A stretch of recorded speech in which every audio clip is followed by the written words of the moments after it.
Hello, good evening. Hello. Hello.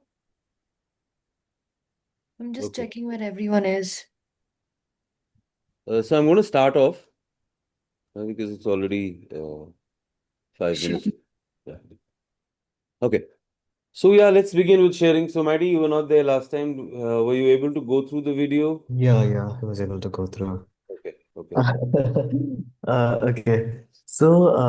A couple of points again. Hmm. Just clarify me here.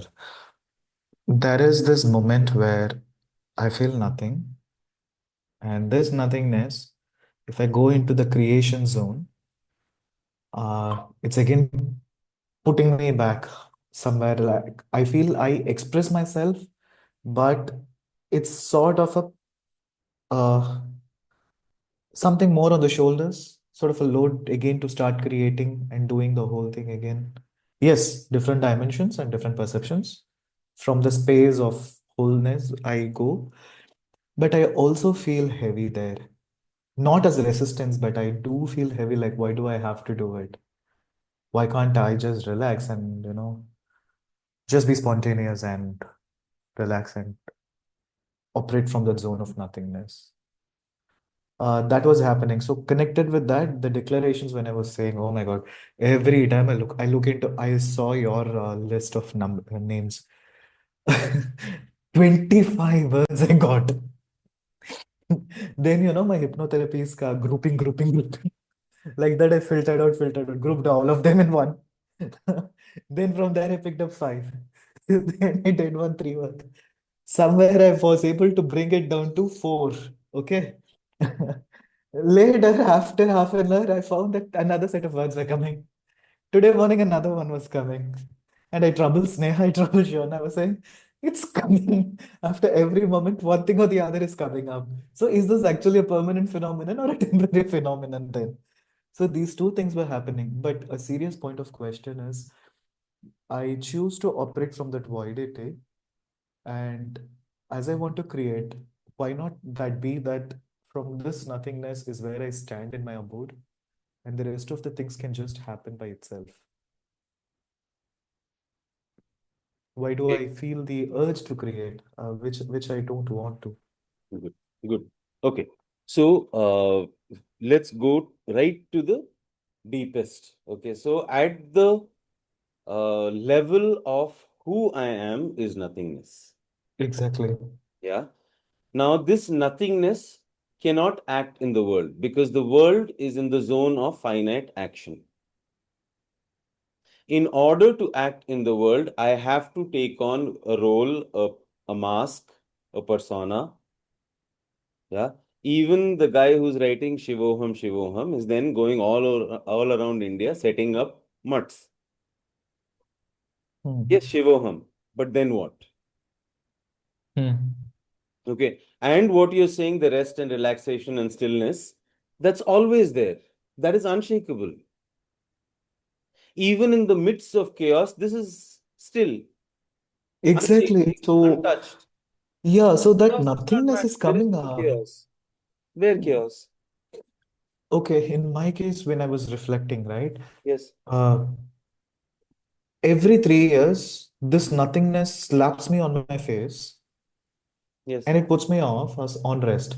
I yes, again get back on a sabbatical mode or something like that, where I completely go into that zone of nothingness. yes. Now And that's what we have done. We have understood that, misunderstood rather, that nothingness means no action. In fact, nothingness means max action. Whenever I'm acting in the world, it's coming out of should I do it, should I not do it, what will it lead to, all that stuff. Yeah, because primarily action is driven by unconscious behaviors, hmm, which is why it's tiring as well. The moment you step into action through your values, there the whole game is different because it's not action that you're doing. You're going to be called into action from that space. If my value is love, whatever presents itself in front of me, who I'm hmm, being in the face of that is love. It is not a definition. It is not that now I have to act only in this one way. It is, in fact, a broad stroke of beingness. And what action I'm going to take will come out of that beingness. I don't have to worry about what I should do. So hence, it is spontaneous. And it is not Yeah. have to do. There is no have to do. You will be called into it. In fact, the I is not present. The I have to do, may say the first word, I itself is not there. It is what I'm being called into. However, if I don't do this, if I do not create my values right now, what's going to Hmm. happen? The world will dictate them for me. Because within the transactions of the world, we all operate from values, whether they're given to us or they're chosen by us. Okay. There is no And other way of operating. okay. What I wish to do, let it come, like how we had it in the last class. The Yes, learning happens. It's yes, not that I learn, but the learning yes. happens. It is, It's in not that fact, I express, the expression happens. yes. In So fact, in it that, is the yeah. letting go of any need to try and change anything. Everything is whole and complete. That's the starting point. I'm Okay. not So then here give to me a do clarity anything. here. Yeah. So then give me some clarity here. Hmm. Because on day one, when I started the session, I was talking about me setting up my own firm or something of my own venture Yes. and facing the resistance in the form of fear and not able to get what it is. Yes. And here I stand there looking at it as, was it me, which was the trouble? And from there, I realized that this is also stemming up that ये सब करके तो फिर nothingness में मैं आने वाला हूँ, वो मुझे पता है. Because I operate from that source. Again, I don't know what you're Now tell saying me how. because you're defining nothingness as I don't know what. Because you're the whenever Hmm. you mention it, it seems like break or it seems Right, like withdrawal. But right. nothingness is not that at all. Nothingness is life force energy. We are calling it nothing because we cannot classify it as a thing. Hmm. But it is within which all things occur. Okay. It is primary, it is fundamental, it is before anything else. That awareness is nothingness. It's got nothing to do with this feeling of nothingness, which I feel empty or I feel, oh, I don't have purpose. It's got nothing to do with that. Those are still functioning from a very capitalism, society driven narrative, which tells you that first you exhaust yourself by chasing after some dreams, and when you get so confused and you find yourself, oh, nothing fulfills me, you find yourself feeling empty, and then you go for therapy. That is Hmm. the nothingness you're talking about. That is not the nothingness that's being Okay. spoken here. This is Okay. shunyata, the radiant nothingness through which everything emerges. My core being, that which is life force energy, creative energy, sexual energy, all that is nothingness. It is not anything that is, to be seen as a break or a withdrawal or something low. Lowness, Hmm. highness appears within awareness. So instead of using nothingness, we'll use the term awareness. Okay. Awareness is primary. Hmm. Within awareness, uh, fullness, emptiness, all these ideas come and go. Hmm. Now I First get is it. awareness. Established in this awareness, I act in the world. How do Yeah. I act in the Now I world? get it. Through certain states of being which I have chosen. And these certain states of being, again, doesn't matter which word. That's the important thing again. Hmm. It is like this intuitive or random or whatever you want to call it. It's spontaneous. Yeah, exactly. It's In as that spontaneous moment, as. these three words, and that's it. And it Yeah. doesn't mean that, oh, fear of missing out, oh, I didn't choose that word, maybe I should have. No, Ah, because this itself is whole and complete. Even one word, if I just choose love, love is everything. right. Yeah, and then I define love clearly as well. Yesterday we were talking about this in the Hmm. so unless I define what love is, the tendency of love being romantic love as shown to us by Bollywood, no, that's not the love. Love as in the fundamental state of being. Hmm. Yeah, love as in the freedom to be. Love Okay. as in giving everything that I can. So the moment I've defined this as love, and now I've chosen that as my value, then whatever life throws at me, I respond through this way of being. Hmm. Okay. Yeah. Okay. Fine. No, I get it. Yet always established in awareness as primary. All this is occurring to me. However, in the world where the world is finite action. And so in that zone, also an effort is required then, is Yes, it? yes, effort is required, and in fact, that effort comes forth because it is, I'm going to do Hmm. this no matter what. So when Arjuna comes to Okay. and says, I can't fight this war. I'm not interested in the, the palaces and ruling and all that. Why should I fight? He says, you're not fighting for any of these things. It's intention. If you don't fight, dharma loses. I'm in that syndrome right now. Yes. I'm in the Arjuna syndrome right now. Yes. And look at who Arjuna is, right? That's also important. He's not some random person saying, I won't fight. He's the best warrior on the planet Yeah. who's trained every day, every day, every day to be the warrior. And yet, at that point, doubt. Yet, And at Krishna that was point, required. yes, your old stuff, old patterns, limiting beliefs, all that come up. Why should I do this? Yeah, and that why has to be very clear because it's not for the sake of anything. The moment I say I have to do this so that I become famous or I earn money, then you're creating more and more entanglements. Hmm. Action for the sake of action, which flows through value, Okay.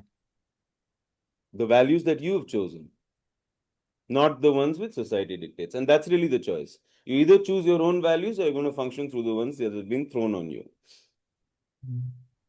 And at the end of the day, we are anyways going to repent for one choice, or the choice we have forgiven. Yes. Yes. So, yeah. And here it becomes And this. actually, it is the other way around. Yeah. And Yes, any choice made is actually also the element of the choice foregone. correct. And the moment I'm operating in through beingness of, let's say, creativity or joy or love or whatever, even failure is seen through that. So that's again becomes subjective certainty in the face of anything. Yes, True. there will be rejection. Yes, there will be heartbreak. Yes, there will be all the failure and whatever. But then how will I respond to that? Through the same beingness. Okay. Not as a mode of defense, but just as a mode of that core awareness or core nothingness from which I radiate this. Yeah, it's the bridge between the nothing and everything, and the absolute and the transactional. Okay. Yeah. Okay. Awesome.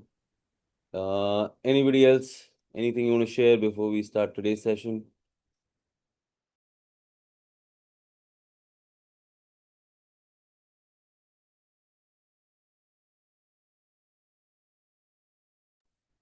Yes, Bhavna. Yeah, nothing much actually. I did rest of my closure calls and yeah, I don't think I wanted to. I thought I had done my closure calls before, and I was really resistant to it. Um, but I think now it was from a different perspective. Um, so I think I'm done with the part where I think I was blaming other person for something, but now it's still yeah, I mean it's still like okay, it was something very strongly that I see that my perceptions have really clouded my judgment about a lot of my situations. So yeah, I mean that was yeah, I don't know, it's just something I could see in all the situations. So yeah, that's just what I want to share. Awesome. Beautiful. Uh, Tell me about as you're doing this, what's the experience? What's the experience physiologically? What do you feel? First day when I did it, it was all old conversations which I was already over. Hmm. So I was pretty okay with the conversations were not emotionally charged. Okay. Yesterday, the closures that I did were emotionally charged. Okay. And I think for me, I have always liked to express myself through letters and like a lot of words because I want the other person to understand and I want to explain and over explain. Um, so somewhere I think my heart feels frozen because I don't use my throat to speak out. Sure. So I think just getting it out of my mouth and going in spontaneously was also a big thing because I plan my conversations around all of this. Mm. So I didn't know how it would turn out. I think one of the conversations, someone again said something and it kind of triggered me, but then I didn't form a meaning out of it. I thought, okay, this is something I'm feeling, and that's it. So, and also whatever they said, I realize it's because I am insecure about this, and that's why it's affecting me so much. Amazing. So, yeah. Awesome. And at the end of the process, is there lightness? Do you feel lightness? Yes. Beautiful. And it becomes like a thing, right? So it's about closing everything. Yeah. And when new things emerge, close immediately. It's not like we'll not make new entanglements. We will, right? Immediately to close it right there and then. Beautiful. And to keep yourself in the space of vulnerability. It's not like it's done, but keeping yourself there. I think last 1 year, I've pushed everyone out of my life. In these 2 days, I have actually become friends with all of these, like a few people again. Sure, So, yeah, I think, yeah, really my perception of myself was clouding a lot of things. sure. So, yeah. Awesome. Well done. Well done. And it takes tremendous courage, right? Because it's that just steps before it happens is like the worst. And I told you guys, you'll hate me at some point or the other. You're like, why is this guy after me like this? Right? But then the moment you take the leap, it's exhilarating. Yeah, the moment you've gone beyond that fear. Yeah, beautiful, beautiful. Uh, who else? Taruna, you want to share anything?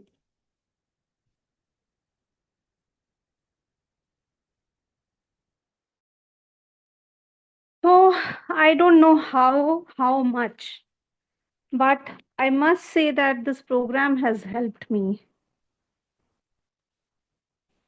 And I could go much more deeper in the understanding, in the action and feeling all. Yeah. It is difficult for me to put finger on it. And yeah, there is a part in me which is saying I want to repeat it.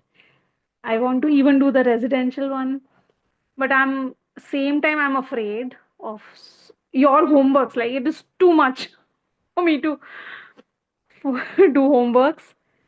Yeah, but it is really valuable.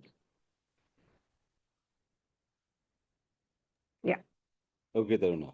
First, uh, I must acknowledge you for the courage you've taken to even go through, right? It's not easy to go through.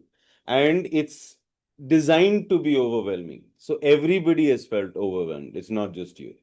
Every participant in the last 29 batches has felt overwhelmed because it's meant to do that. Yeah, Also for me, the completions and like all these things are not overwhelming. Maybe because I'm doing it like sure. for last, but And वो yes, सारे जो assignments है ना yeah. वो भी अगर class का ही part हो I Baba, don't know how. so it's like this. Okay, the assignments only even I'm talking about. I'm talking about assignments. It's meant to be that way. It's meant to overwhelm because we are so caught up in the mind. So the mind needs to realize that it cannot grasp everything. There's nobody in this last 29 batches who's completed all the assignments. It's not possible to do that. Nobody has done it till today. So you again do not take it on like you've not done something. Nobody has been able to. It's meant to be that way. It was designed for that. In fact, every time, sometimes I add more stuff also. So it's not like, things will ever get less. Yeah. Uh, Far more important than that, whatever I have done, whatever I am doing, whatever I will do in the future, primarily I need to look at what is my experience of life. Am I feeling expansion or am I feeling small? If I'm feeling small, if I'm feeling going back into familiar place of pain, shame, hate, guilt, all that stuff, then I need to question through what frame am I looking at life with. That's my question. If my question is, oh, life is horrible, I can't do this, I'm not good enough, people are bad, people want to hurt me. If that's the frame, then that will be my experience of life. And that is a contracting space. Yet we need to hold on to that because there are emotional anchors that hold it in place. It justifies so many things for us. There is so much of payoff that comes through that. Yeah. But when I'm tired of this, I don't know if you remember the story, the dog who's sitting on a nail. He doesn't get off till it hurts enough. So when we allow ourselves to really see the cost, to see the pain of living this way, because this has always given us survival. I have been surviving. Yeah. But when I say enough surviving mode, I want to really live life. For that, the only thing that needs to be done is this frame has to be dismantled and thrown. Yeah, the frame of I'm not good enough, I can't do it, I'm a bad person, I'm horrible, I'm a liar, I'm a cheat, something is wrong with me. That frame has to be dropped. And then the new way of looking at life is what you create through no authority. It's totally yours. And for that, you take complete and absolute responsibility. Yeah.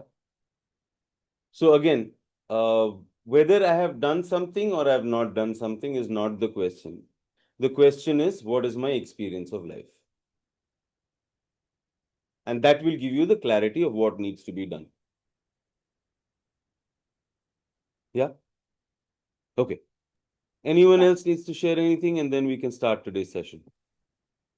I feel that the closures are actually surfacing more and more as we realized. It didn't stop with the three. Yes. It now keeps coming more and more. Like even Yes. the recent ones or the one which happened last week, etc., etc. This is a never-ending process if I get it right, isn't it? Yes. Absolutely. Absolutely. That's why I said it's a muscle you'll be building. Yeah. Okay. And once you start to do it, consistently, you'll notice that why not? In fact, you'll want to do it immediately. It's like, this is what I'm going to get out of, doing the closure. I get to feel light, feel expanded. Hmm. Yes. And the formula is, if the question comes up, do I need a closure? Answer is And yes. this, yes. Yeah. And every time, and similarly, like there are moments where I really want to live with the conflict rather than a In resolution. fact, yeah, that's been an issue, right? And now you look at any film, every film is about a closure. Yeah. And even like when you gave me these declarations, I was like, why the hell should I even do that? Let it be there, no? Yeah. I don't want to do it. But then as things settle down, like what you said, the persona, the nothingness, from that zone when I operate, okay, let's figure it out what comes out. And then something else came. So yeah. Yes. Beautiful. Awesome. Okay, let's get into today's session. We'll start with the movies. Yeah. So the first one is Who's Afraid of Virginia Woolf? What did you get from this one?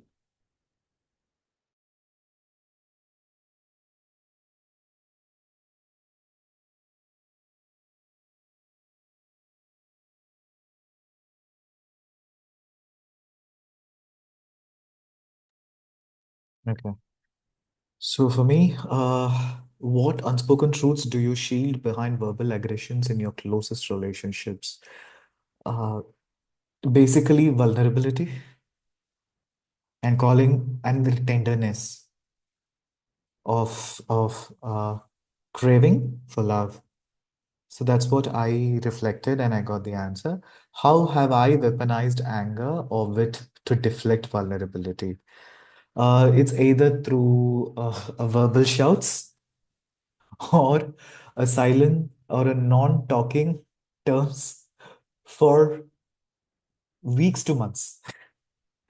So that's to deflect the vulnerability. And when the moment of what exactly is the issue raised, a sudden crying and then opening up to talk it in very short but deeper words. So that has been the way I deflected vulnerability. And what might emerge if you allow the pain beneath your defenses to be seen? Actually, I feel more empowered and more free because what is inside is now out.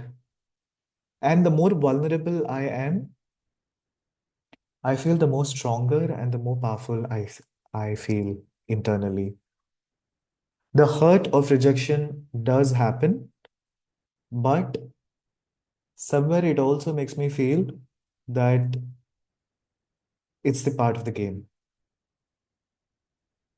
Yeah, this is my reflections when I looked at the movie. And certain questions of legalities do arise, especially in relationships, in queer relationships.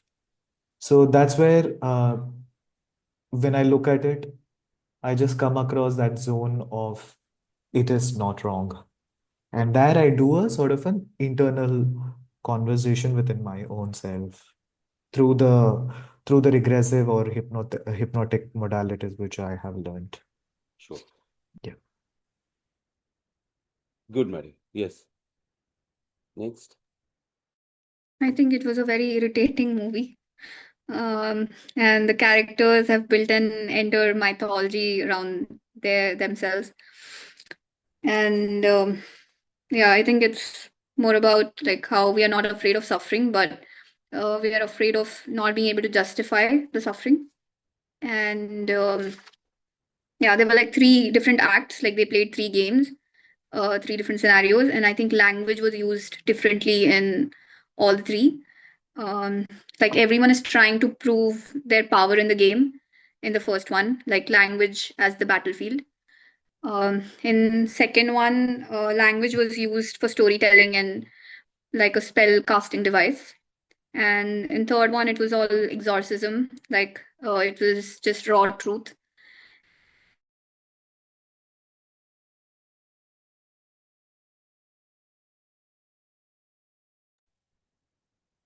Oh, getting stuck. No?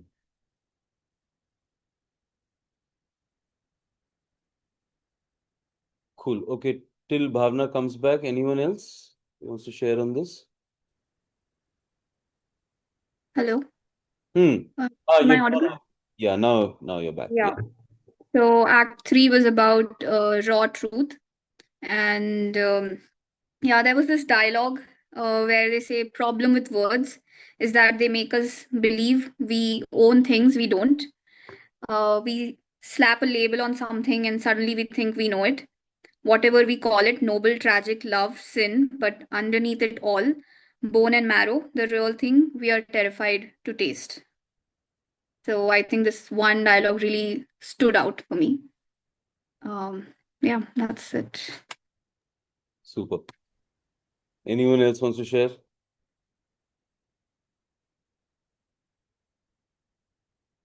Okay. Cool.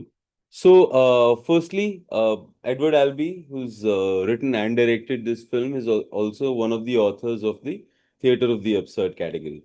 So, it's interesting. His other plays are also really, amazing to read or watch. Yeah. So, primarily, what he's taking a dig at is this ideas that float around, and today we are all living in America, so we've also kind of taken those things on.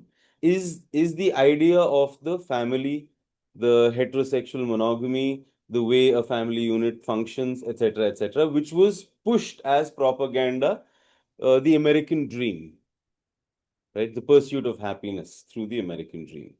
And so here it's really pointing out that what is the reality of that? How when unresolved people are pushed into a template that they have to now play out, what's going to be the consequence of such a arrangement? An arrangement that is unconsciously all the time being pushed by society on the individual. And that this is how life has to be lived. Chasing power, chasing wealth, chasing acknowledgement, and yet at the same time you are stuck with a person who knows how to trigger you, and you know how to trigger them. And what are you going to keep doing? Keep pressing the button. They keep pressing the button, you keep pressing the button. Yeah. When as a child I am unresolved, right? That moment of breaking has never been looked at.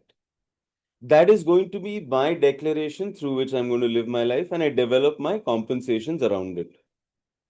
Yeah. What I'm actually seeking in the other is that can I trust you? Can I trust you to not hurt me? Because I have been hurt whenever I've made myself vulnerable. Yeah. Now the other is also functioning out of this. So I'm not here to give that to you. I'm here constantly testing if you're doing it or not. And the other is doing the same thing. So nobody is here to give that to another. We're all here to test if the other is giving that to us or not. As long as I'm functioning in this way, what's going to be my experience of this relationship? Constant hyper vigilance, right? Can I trust them or not? Can I trust them or not? Do they love me or not? Do they love me or not? That's all that's playing out. And what are you finding? Reasons to prove it's not. Because that justifies you going back into your childhood state of I'm not good enough, nobody loves me, etc.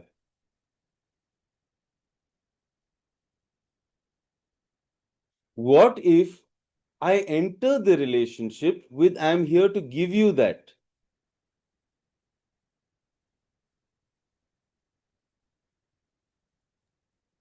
That there Shravan, is, here a question is, yeah, this receiving of love is something which is quite alienistic. yeah, because we've put that love has to be Yeah. like this. How do we break that? No, that everyone has to do for themselves. You can't do it for someone else. So this is Because, again something, right? It's not that yeah. others are going to do closures. You have to do closure. Oh, they have not done closure. No, that's not true. That's a complaint. Oh, they have not found something. No, you are only there to give. No matter what, I'm going to give that space to you. That's the trust we look for, right?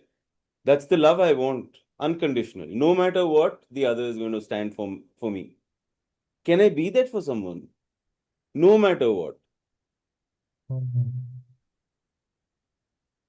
And the key term is no matter what.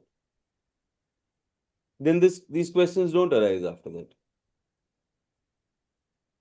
Okay. Yeah. So he's taking a dig at this modern America, which everybody's chasing after and everybody's praising. It's there in every ad, it's there in every movie. So this is what happened. So if you really look at it, human beings on this planet, some 3 lakh years, and if that was to be collapsed into one day, this new idea of life, family, romance, weddings is all in the last 30 seconds. It's not there before that.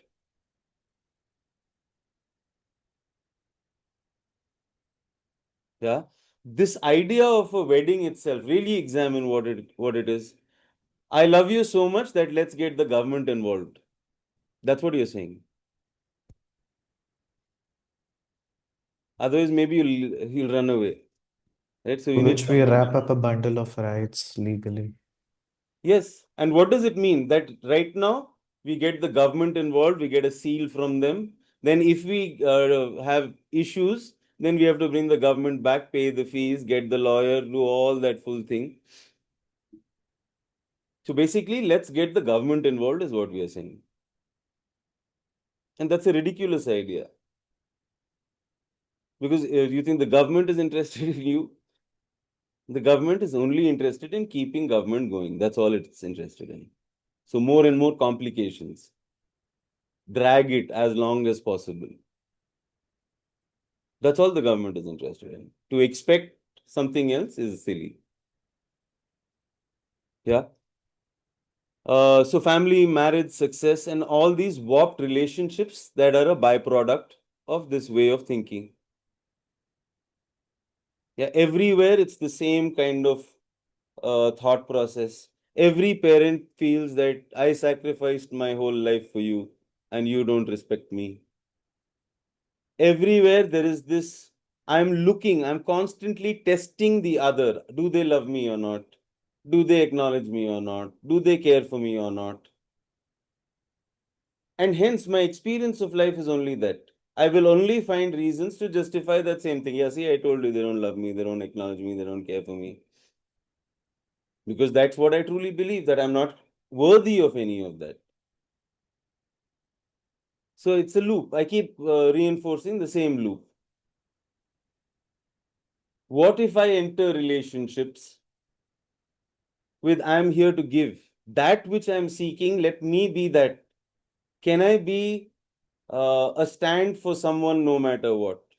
Can I say that I love you no matter what? Can I say I acknowledge you no matter what?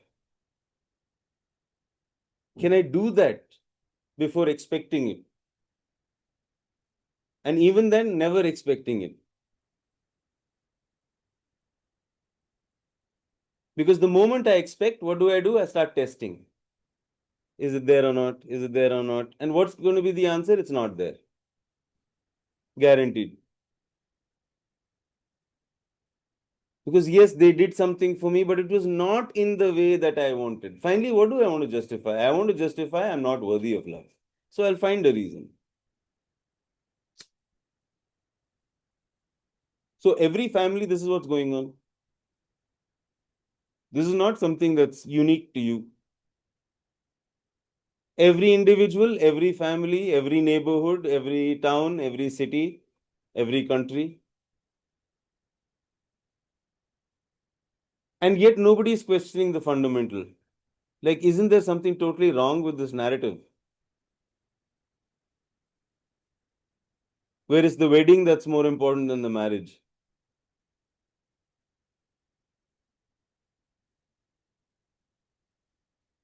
Where it's number of likes than real connection? Isn't there something totally warped? Yeah. So like we were mentioning earlier, so the first act is more like poking. It's like trying to get the worst out of the other. Yeah. The second is it's a German word, Walpurgisnacht, which is the night of the witches, where this story suddenly takes this dark turn and everything is getting into the zone of almost supernatural horror, that kind of a feel. And the final is the exorcism, where you have a revelation and the unmasking in that sense, right? The final revenge, that I will tear down the illusions that you're holding on to. Yeah. We're always looking at hurting the other, not purposely, but because that's the contract. All relationships are a contract of I'll help you get to your familiar place and you help me get to mine. So often this question is asked, why is my relationship toxic? It's because you need that poison and the other needs your poison. You're all filled with poison. And then at a certain point, you have, children and you want to give that poison to them as well. And generation after generation, this has been occurring. Yeah. Um, both of them have developed this compensation. So they've created this fictional child. Yeah, so we all create this other to cover up the shit that's there. This idea of a compensation, right? Something that compensates all the actual rubbish that's going on. The question of truth and illusion. When we are living our lives, how many of these ideas and beliefs that we are living through are really true to us? Or are they just borrowed illusions? This idea of the happily ever after. Where is this in reality? This idea of a functional family. Where is this in reality?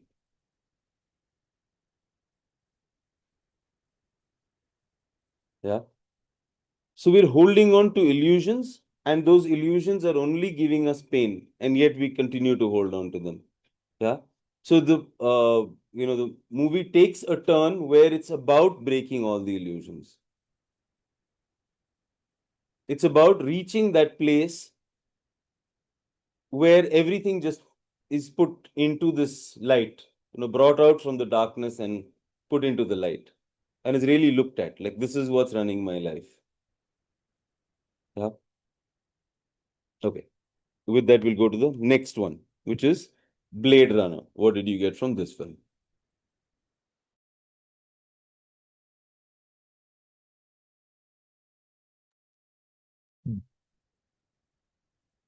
Again, here, in the landscape of manufactured memories, how do you know what is genuinely yours?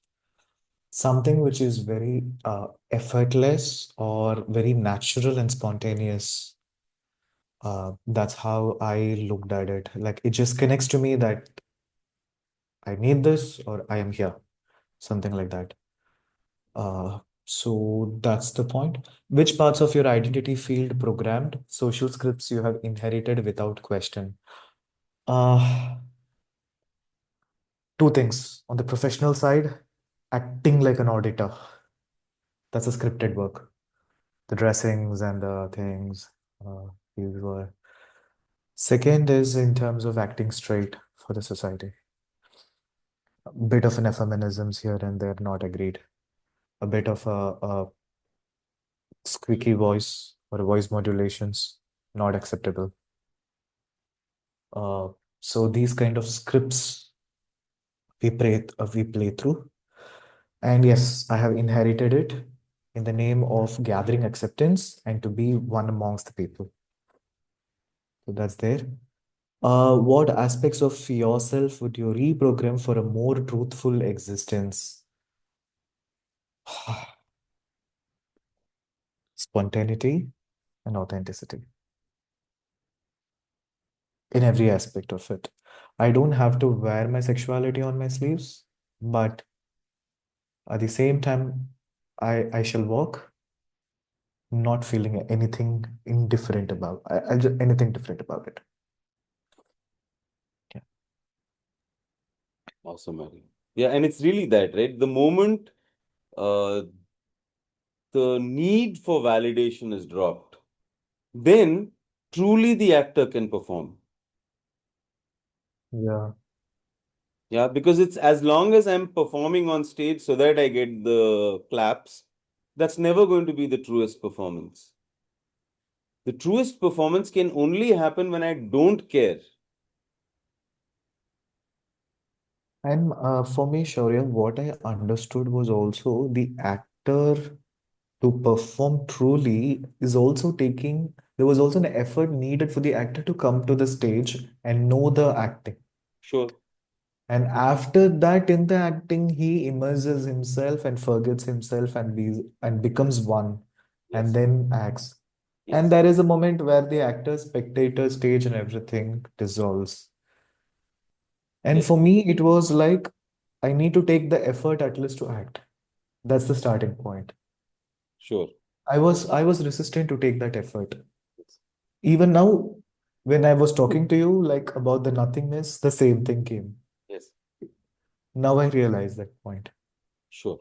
Sure. And when I'm on stage, let's say I'm playing Macbeth, right? Yeah. At that moment, what is authenticity? Authenticity is to the character. No, I can't suddenly Yeah. say I'm Shaurya in the middle of, hey, I'm Shaurya actually. That's not Hmm. authenticity. You have to be fully immersed, like you said, to be so immersed that it's not me anymore. I'm fully there, Hmm. occupying that moment fully, playing that character fully. And yes, in life, we are going to be called to play characters.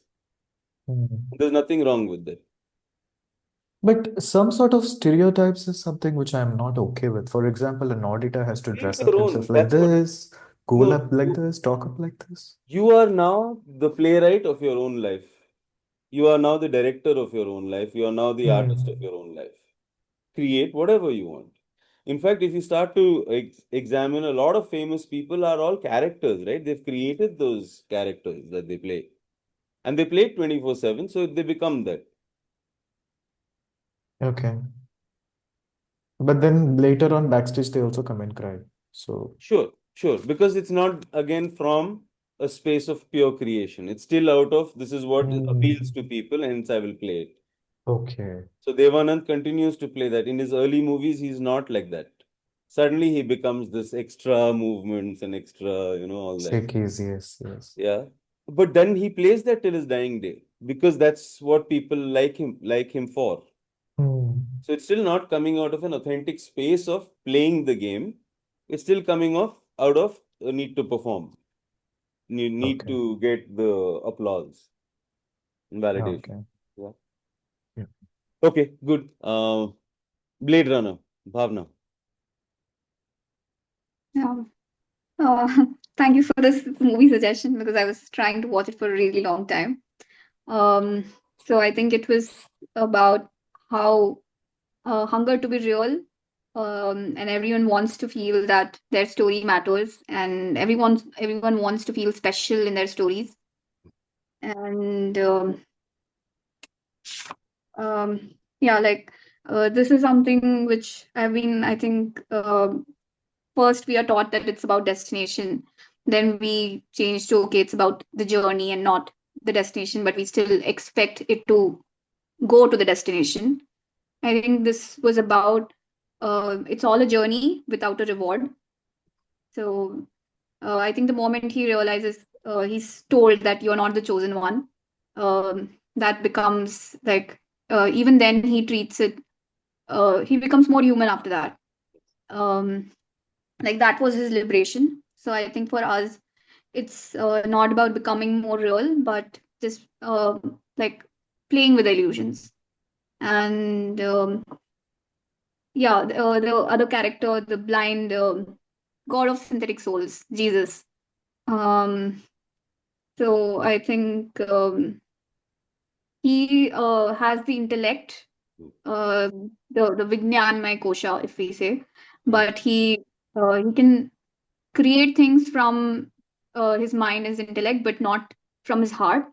Like cannot see things from within.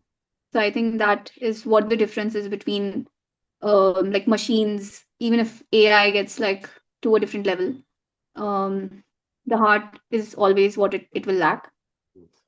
And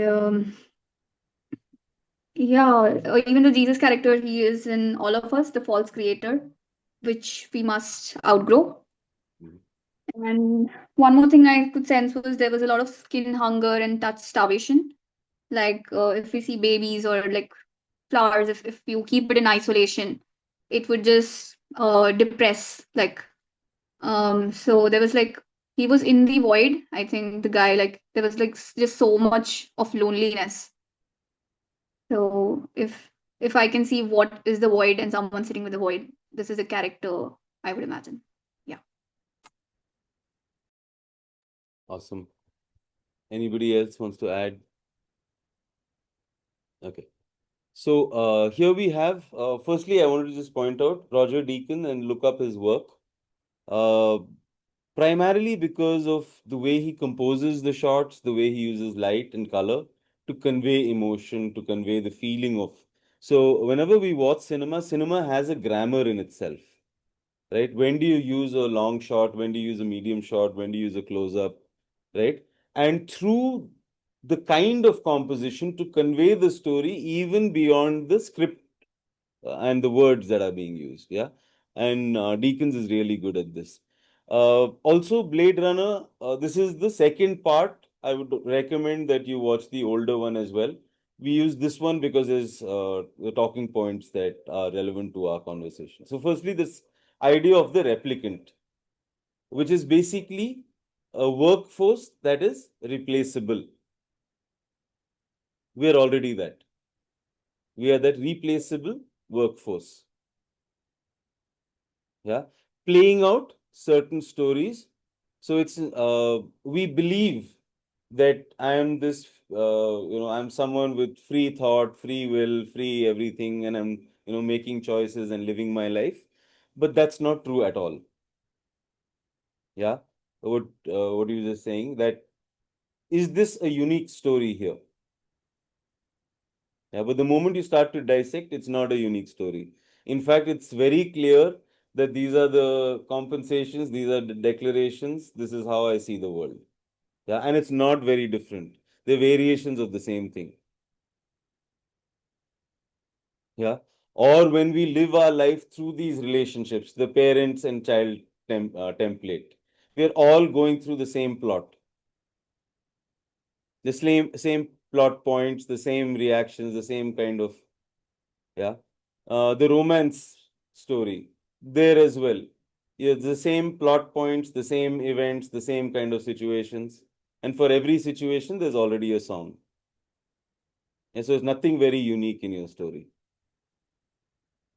Yeah, yet we go on playing out these templates, thinking that it's going to lead to something beautiful. That's the carrot that's hung. Ride away into the sunset, happily ever after. Yeah.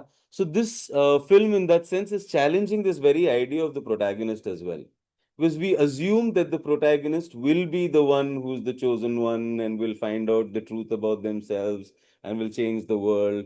That's the story we keep telling ourselves as well.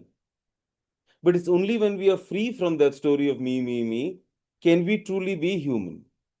Otherwise, we are all just this programmed, piece of machine automation that's running. Yeah. So, in that sense, we are the true artificial intelligence. We are living the map of reality which the mind has created, and we are totally caught up in the stories that modern society is telling us, that this is what life means, this is what love means, this is what success means. And as we follow that, we find ourselves more and more isolated and alone. And yet, it's very quick that society also offers the solutions, right? But none of those solutions fix the problem. Yet now we are stuck in the loop. Keep trying the new best thing. Maybe one day it'll go away. Yeah. And now today, with the rise of artificial intelligence, we've started to see. So there was a test, right? It's called the Turing test, where how will we know that artificial intelligence is as intelligent as us? So the test was that if you're talking to a artificial intelligence, you will not be able to tell. Yeah. So we're almost there. It's not very far. Even now, there's a little bit of you can tell, right? But very soon, even that will not be there. And why is this so then? Because what's unique about us when we have a machine who can talk and interact with us such that we think it's another human? So then what is unique about me? Nothing. Everything is programmable. Everything that you're doing, thinking, desiring, hoping is all programmable. The only thing that separates you and that machine is the awareness of awareness.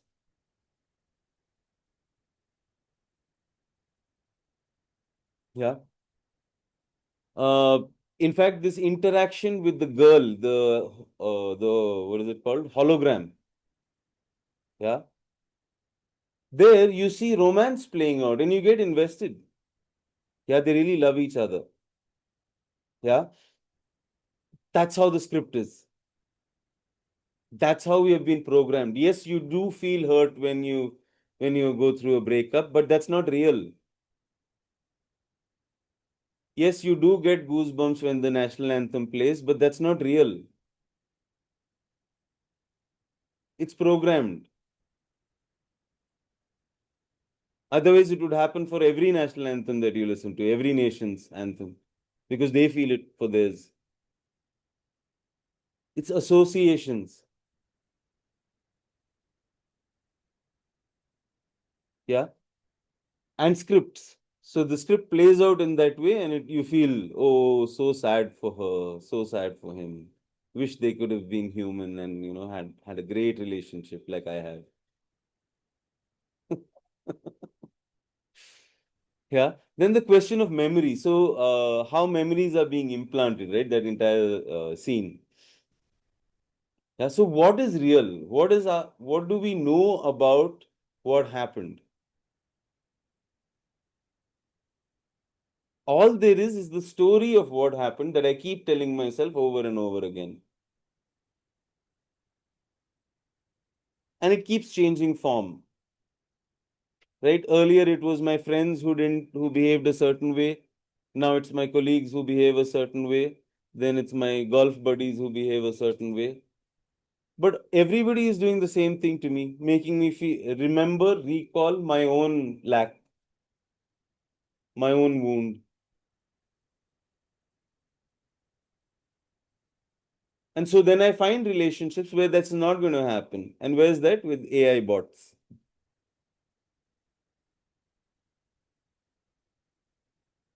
Yeah. Then this question of what is the soul? And we did speak a little bit about this last time. But as long as we are imagining an individual soul, we are still doing the same thing. We are still causing fragmentation and separation. Yeah. And what constitutes identity? Who am I? Is it just the programming or is there anything beyond that?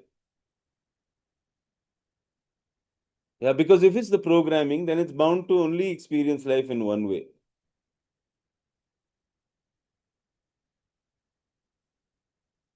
Yeah. The duality of the soul and the body. So the moment we start to drop these layers of duality, here this is something again we need to look at. Mind, body, soul, all these things, they're not different things. Cause and effect are not two different things. Again, it's the mind projecting a measurement onto reality. Cause and effect are intrinsically one movement. Body, mind, soul, intrinsically one movement.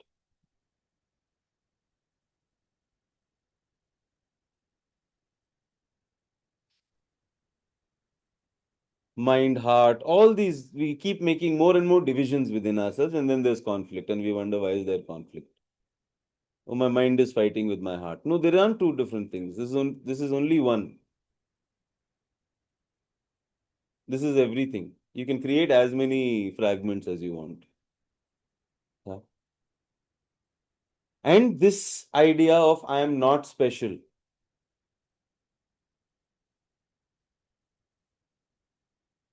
Again, we've been taught from the animated Disney films that you see, all these ideas have been implanted.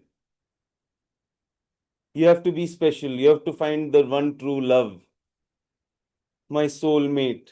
All these ideas, this is rubbish. There's no such thing.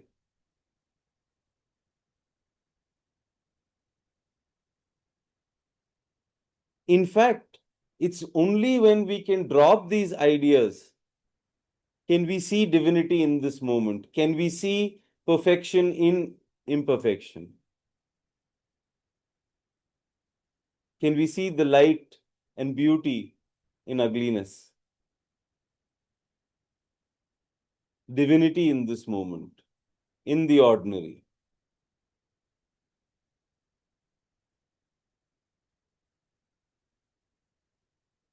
This moment of not special is the moment of self-transcendence. Moving from what do I want from the world to what am I here to give. Moving from what do I want the other to do in relationships to what am I here to give.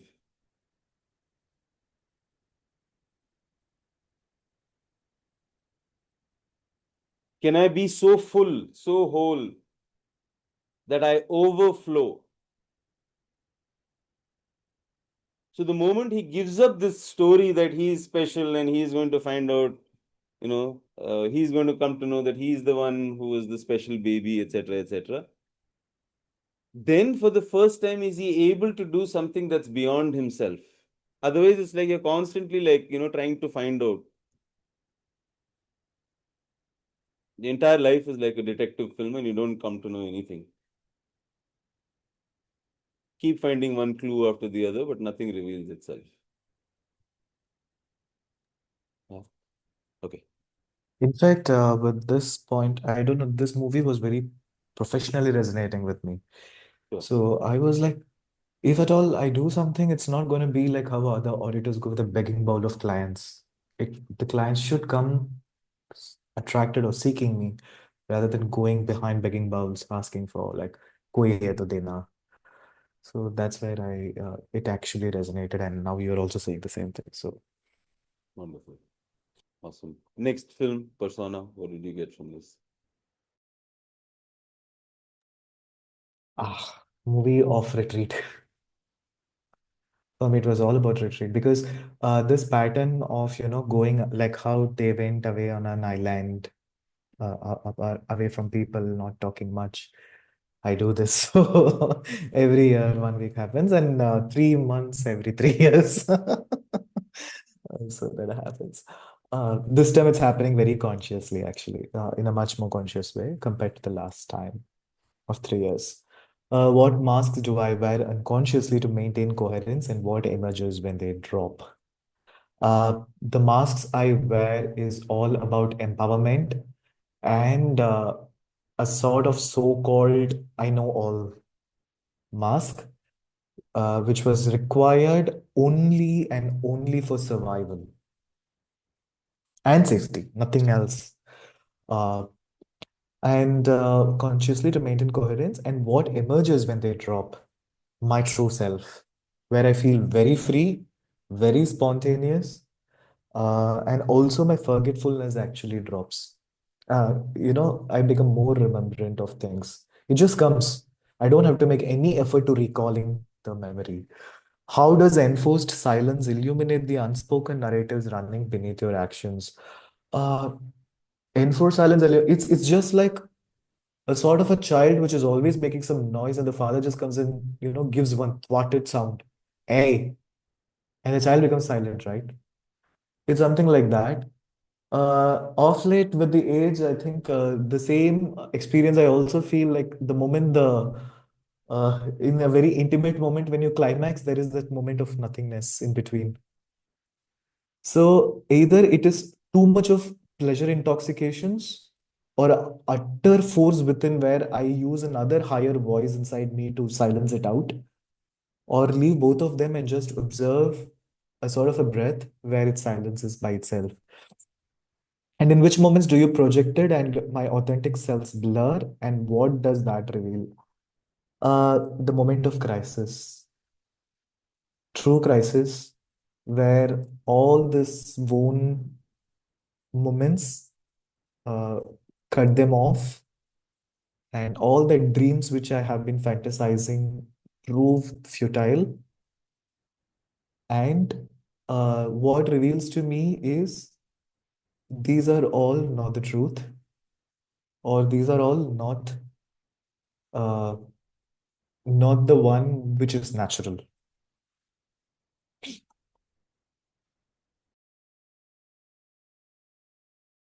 Yes, good. Good. Bhavna?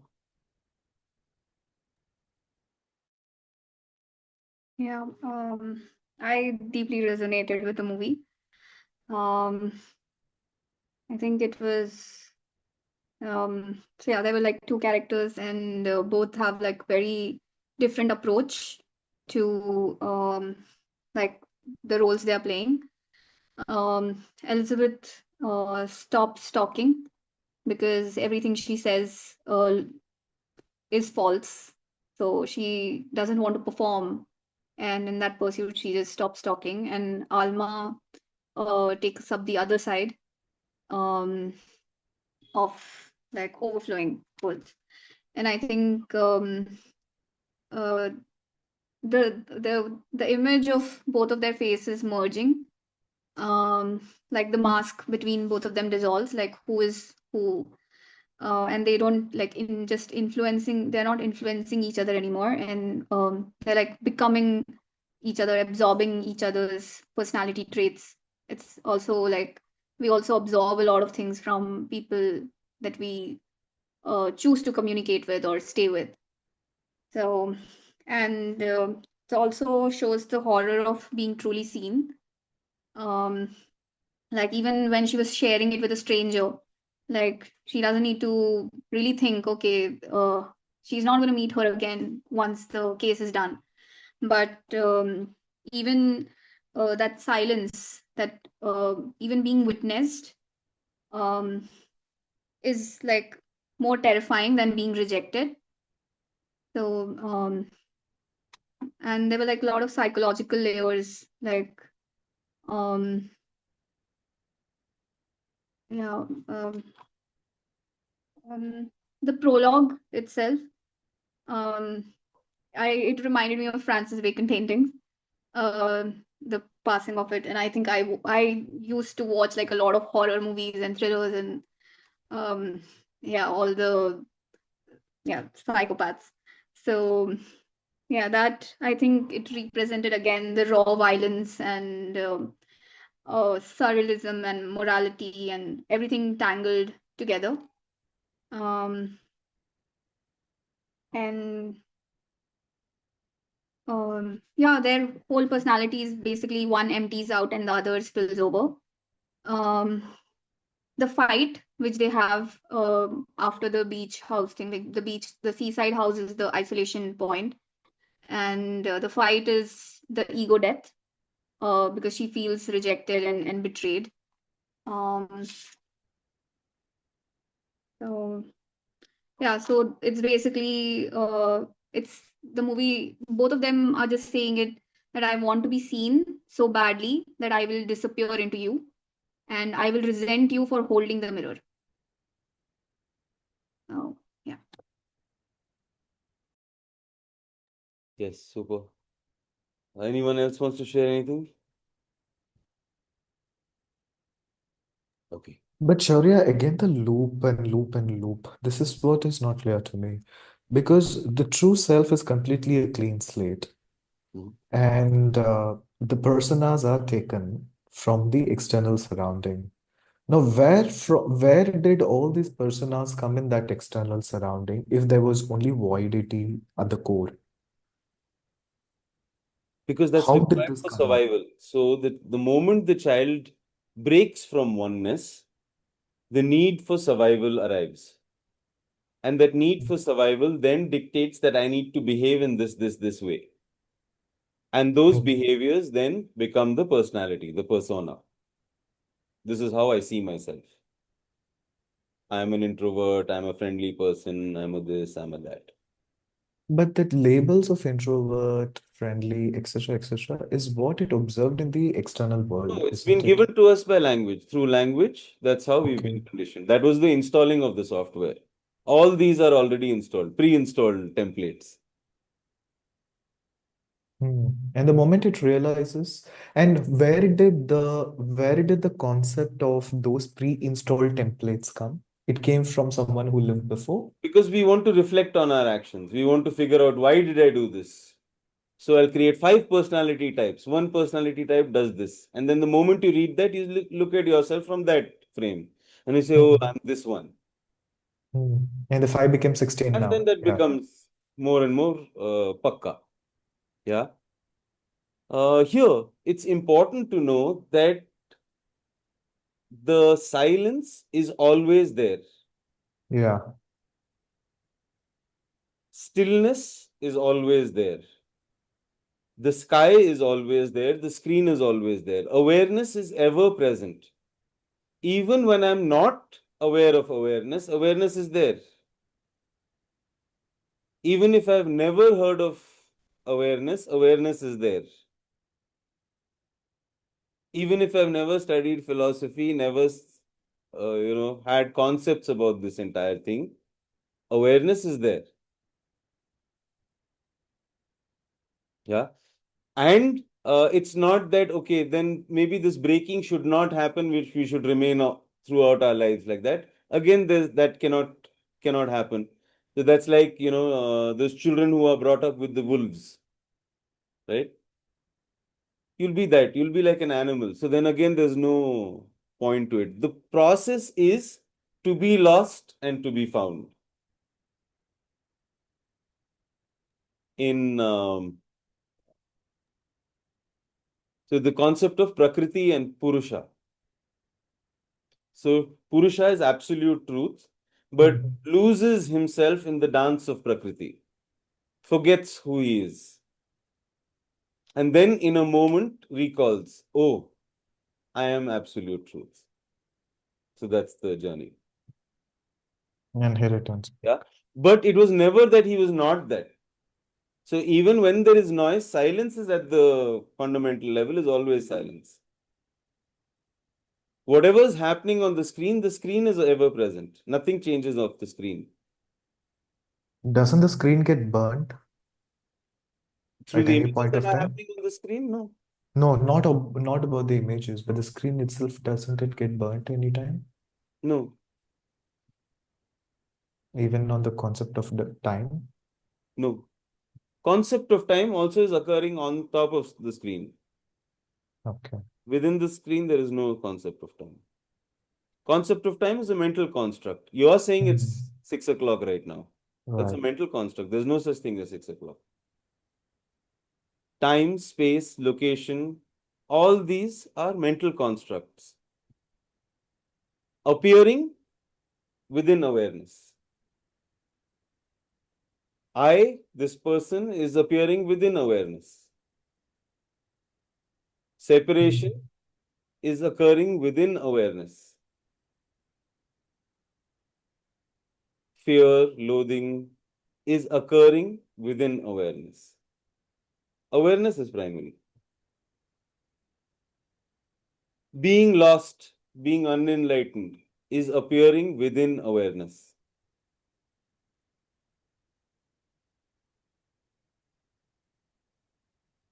And the source of awareness? There is no source. The idea of a source is occurring within awareness. Mhm. Okay. Any type of analysis is occurring within In awareness and awareness. has nothing to do with awareness. Awareness is untouched by any of this. Whatever is appearing on the screen. Everything is an appearance. Mhm.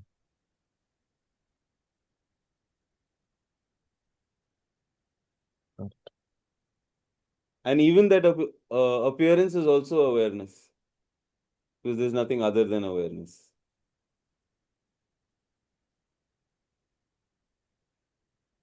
Okay. But the other awareness is, okay, but then what distinguishes when we say something taken up and something who we are? That's the mind. The mind wants to distinguish. There is no distinction. It's only Mhm. awareness. Okay. Okay, so what Ingmar Bergman, again, recommend looking up his work. Here with Persona, he's at the peak of his career and his artistry. He's really breaking down art as a construct itself. So, how is a certain image making you feel? And the prologue is really all about that, right? How does the juxtaposition of images create a certain emotion, create a certain feel? Yeah. There are a lot of interpretations of this film. Again, all are true and none are true because it's open to interpretation in that sense. There's the feminist angle, right? There is also you can look at it through Freud's angle of superego and ego. So there's so many ways to look at the film, but there's no total interpretation possible. It's left open through by intention. Yeah. Firstly, also the use of symbols, the use of, like I said, just juxtaposition, the use of metaphors within the images itself, right? The dialogues again represent this very theater of the absurd style where I'm wanting to convey something, but is it reaching the other is not really happening. Yeah, there's always that kind of gap that's there. The idea of this is me and this is the other, the identity. Yeah. And what both represent to each other, again, this is one interpretation. What they represent to each other is their ideal self. So for Alma, Elizabeth is what she always wanted to be like. Yeah. And for Elizabeth, those are the qualities that she wanted and could never have. Yeah, so they're both showing each other that ideal self which they had always wanted. And yet, when you look at that ideal self and they are as miserable, then you really question. Yeah, it starts off from this place of the question of identity. Who am I? Right? So Elizabeth performing, she's unable to perform anymore. She does not want to carry this forward anymore. Fed up of performing. And identity is that performance. So there's that breaking. And then you're shown, that which you want to be is also in pain, does not solve the problem. So we all have this ideal self, right? That I want to be this. I want to be more loving, I want to be more kind, I want to be more active, I want to be more free, etc., etc. Right? But that ideal self, those people who are that way, are also in pain. So what is it that I want to be? And this creation of this ideal self already signals to me the lack of all that. Hence, it's not available to me. Kindness, compassion, freedom, not available to me. Hence, I have to be that. I have to become something else. Right? And in that sense, it's that integration also, right? The moment you see it play out in front of you, there's integration of it. The moment you see the opposite, the other, there is integration of that within oneself. In relationships, this is what is happening. What you don't like about yourself, you see it in the other. I have not taken that stand for your freedom, and hence what I'll always see in the other is they are not taking a stand for me. I have not trusted fully, and what do I see in the other? The lack of trust. I don't take on life fully, and what do I see in the other? Laziness. So I'm seeing what's missing here in the other. Yeah. And yet, each of our worlds is only for us. There is no way that there is a meeting of two worlds. There's no way that I can fully understand you and you can fully understand me.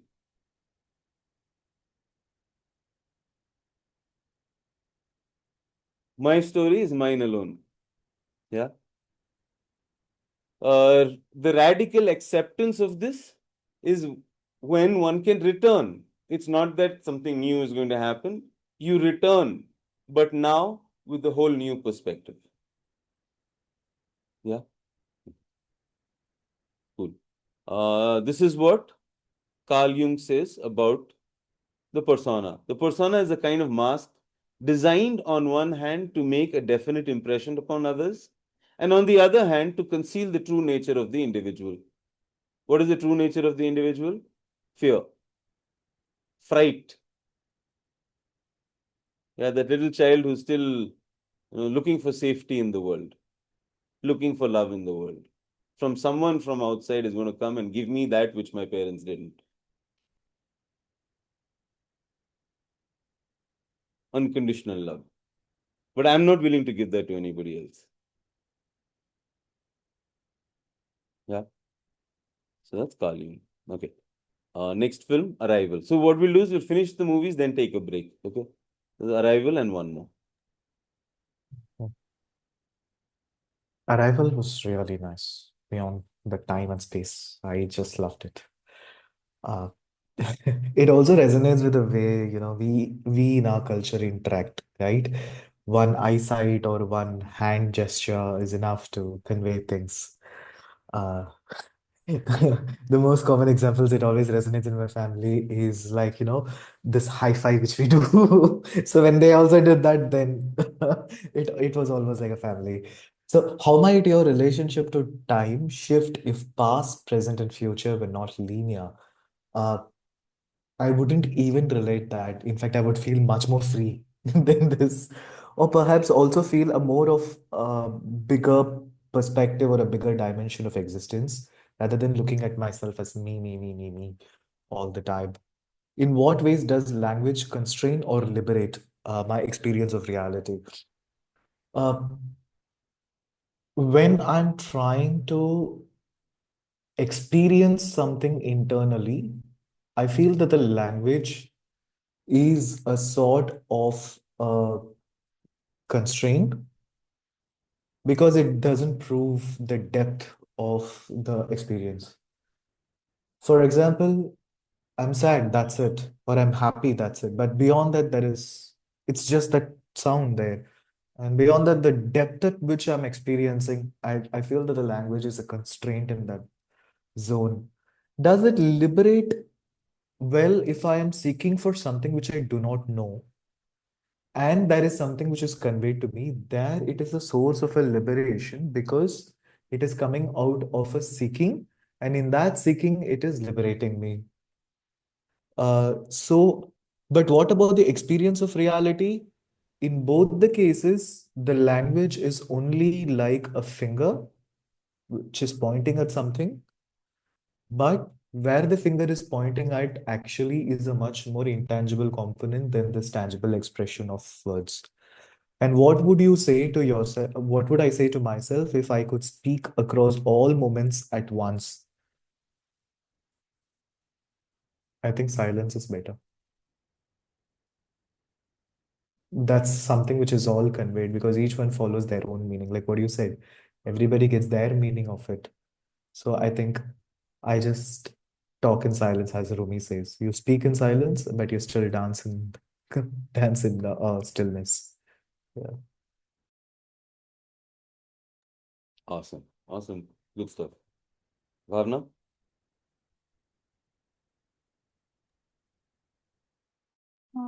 Yeah. Um, I don't remember the concept that we read in last class. It was like the language shaping the thoughts. Apple is apple because we have defined it as an apple in English.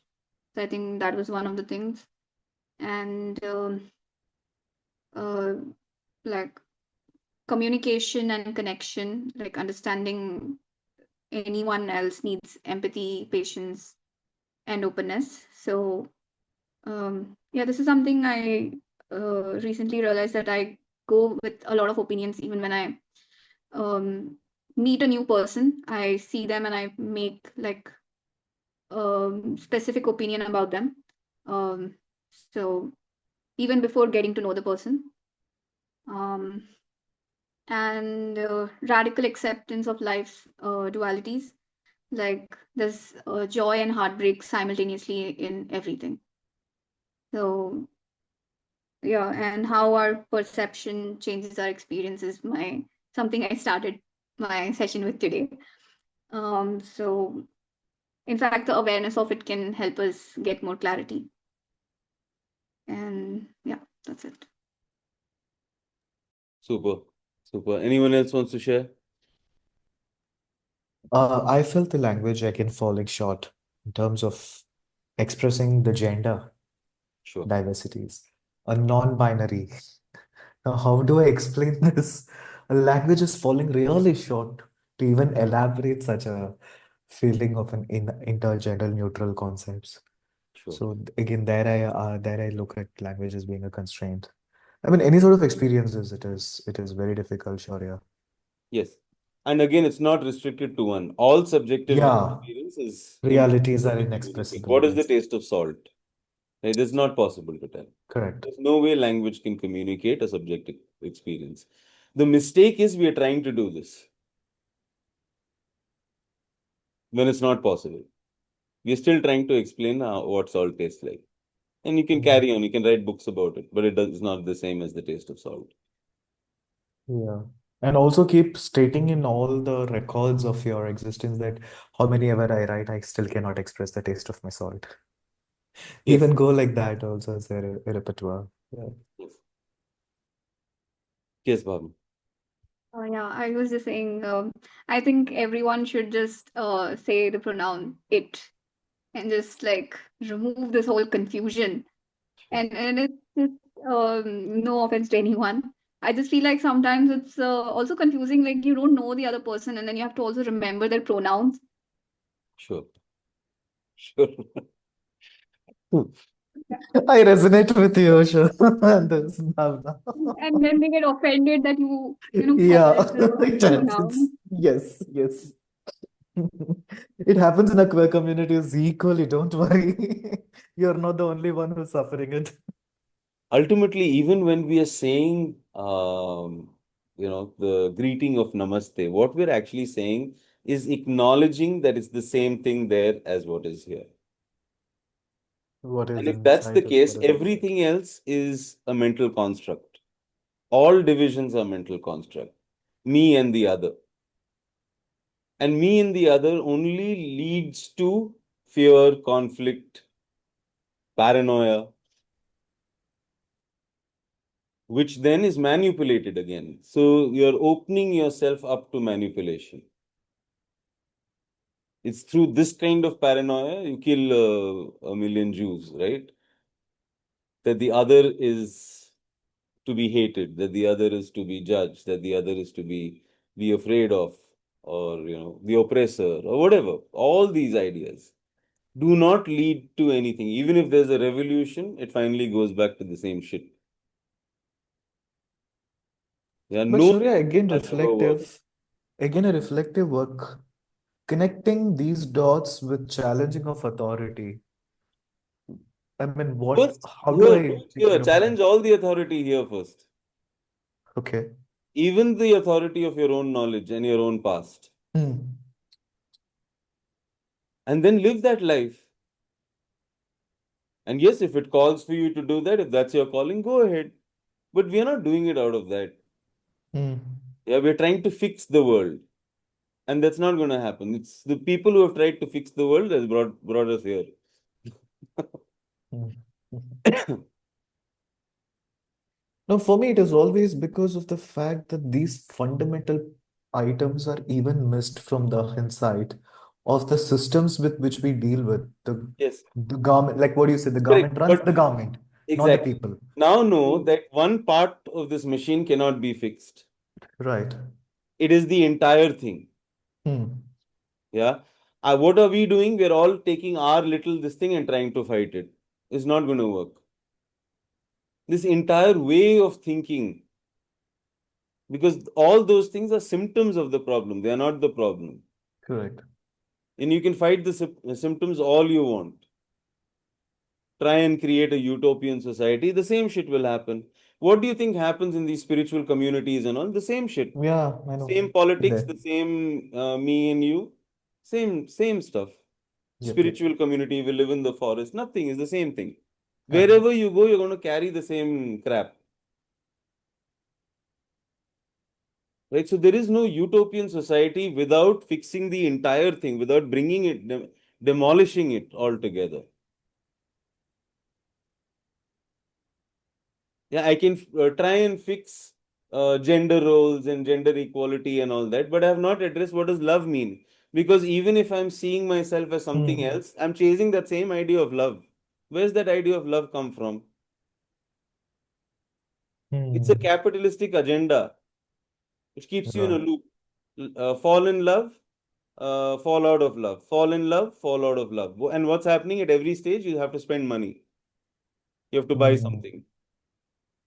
It's programmed. We are programmed to behave in these templates. And someone who markets a spiritual item also says you must rise in love, then falling in it. Yes. That part of it. Yeah.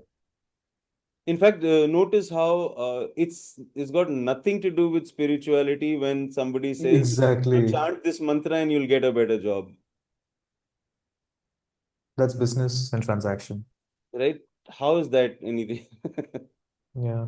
No, this is what when I ask the questions, and sometimes the answers also are as simple as that, that this is not it. But Yes. people don't say that it sort of develops an anger, and that anger again starts rebelling as, uh, uh, was it challenging the authority again? Sure. So, how shall I deal with this?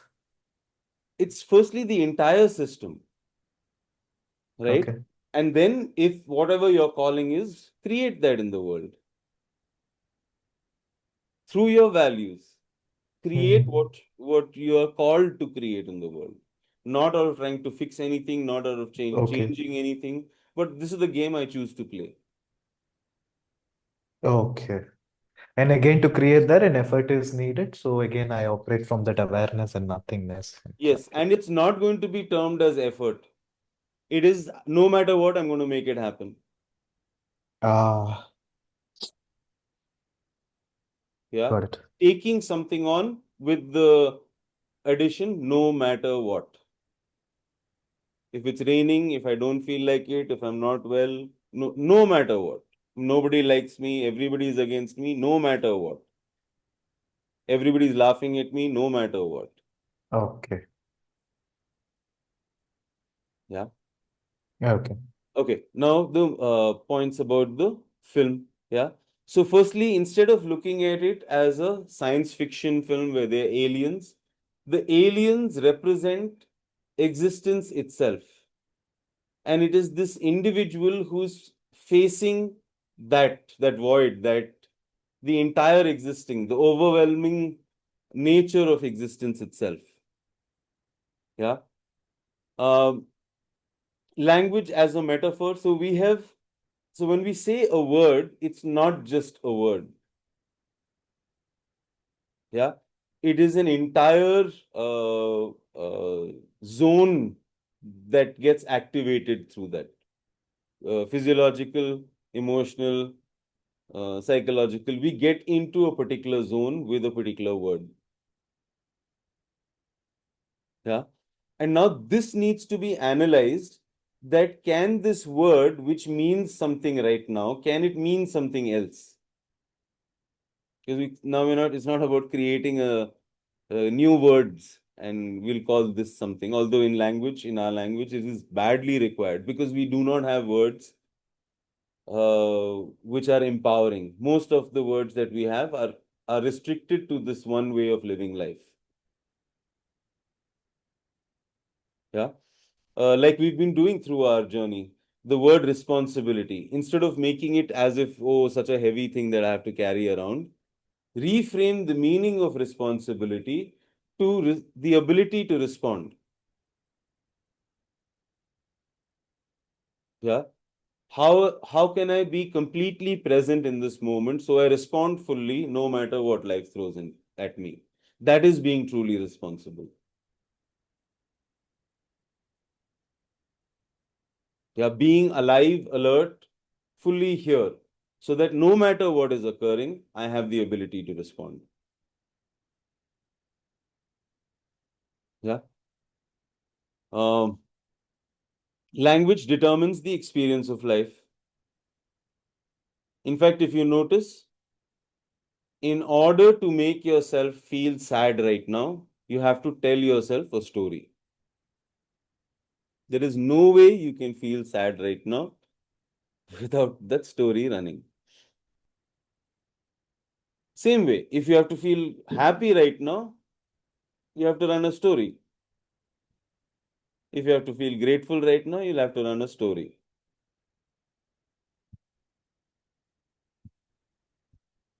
Yeah. It's through language that our experience of life is being shaped.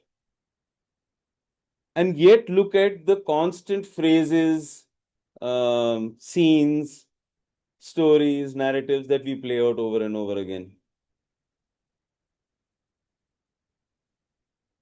Hence, no matter what I do, I'm still feeling the same. Why? Because the story that you're running is the same. Even if you go to the Himalayas, the same story will run. There also, you're going to feel like this. You go to Paris, also, you'll feel like this. Because the story is not changed. Yeah, a few days that unfamiliar, that wow, wow will be there, that awe. But after a few days, that also vanishes. Same thing happens in relationships. First few weeks and months, it's wow, but then everything retreats back into the same.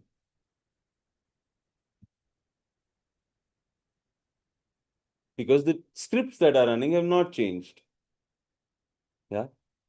This is the Sapir-Whorf hypothesis that the structure of a language affects the speaker's worldview and cognition.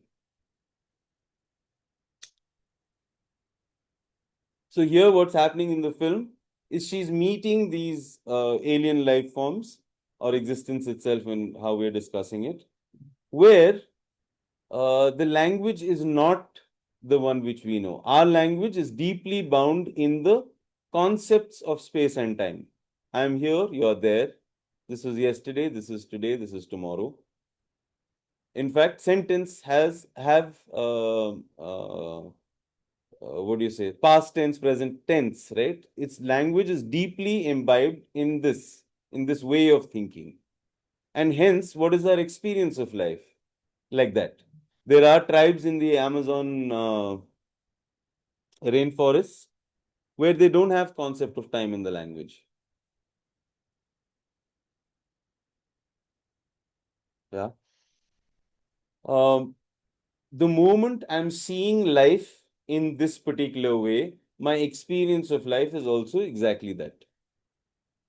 So here, when she encounters that language, uh, how we use it is bound in certain limitations, but those can be skipped. And then the experience of life also shifts. Yeah, now it's no longer the same uh, fearful existence that we have. We're living and operating out of fear, always trying to protect. Yeah. So the new language articulates existence in a way that's beyond fear because it's beyond time as well. So you're acknowledging the entirety of your existence from birth to youth to old age to death. Like we spoke about fire logs, firewood. When you say firewood, it's all of it together. The logs, the actual fire in the fireplace, and the ashes. And I am that too. The entirety of it. It's not about trying to say that it's not going to happen to me. Like the Buddhism is based on this, right? That you are going to go through old age, disease, suffering, death. There's no way out of it. And yet you're also going to experience all the other emotions. You're going to feel joy, you're going to feel exhilaration, you're going to feel all of it. It's a complete acceptance of this is the entire, not trying to escape something, not trying to avoid something. Yeah. And so that's how it plays out in the film as well, where she knows now that in the future her daughter is going to be dead. Knowing that there is going to be tragedy, knowing that all the things that I want to hold on to are going to be taken away from me. Can I still live life fully? In fact, actually fully now by accepting that. Because every moment I have with the other is precious. I'm not sitting here right now thinking about what I should have done then, or thinking about cooking, or thinking about the bills that I have to pay. being there fully, because I know that this is temporary, this is transient. Yeah. And that's that radical acceptance, that all of it is accepted. Nothing is being, no aversion, no attachment. It's an acceptance of all of it is part of. Yeah. Okay. Last one, holy motors. What did you get from this one?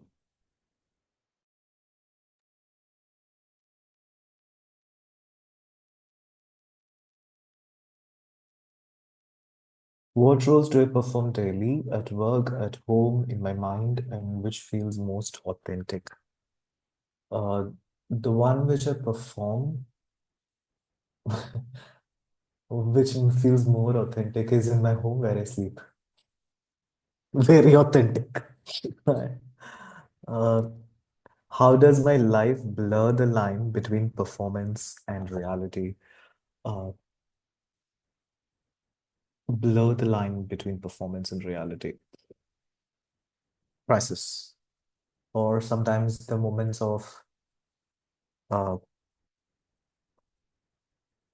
fundamentally I don't know, or the moment of feeling nothing. These are the moments where it blurs this fundamental thing.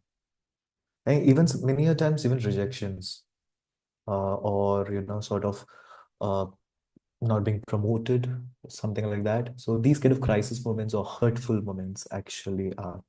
And what would it mean to step off the stage and stand unvarnished?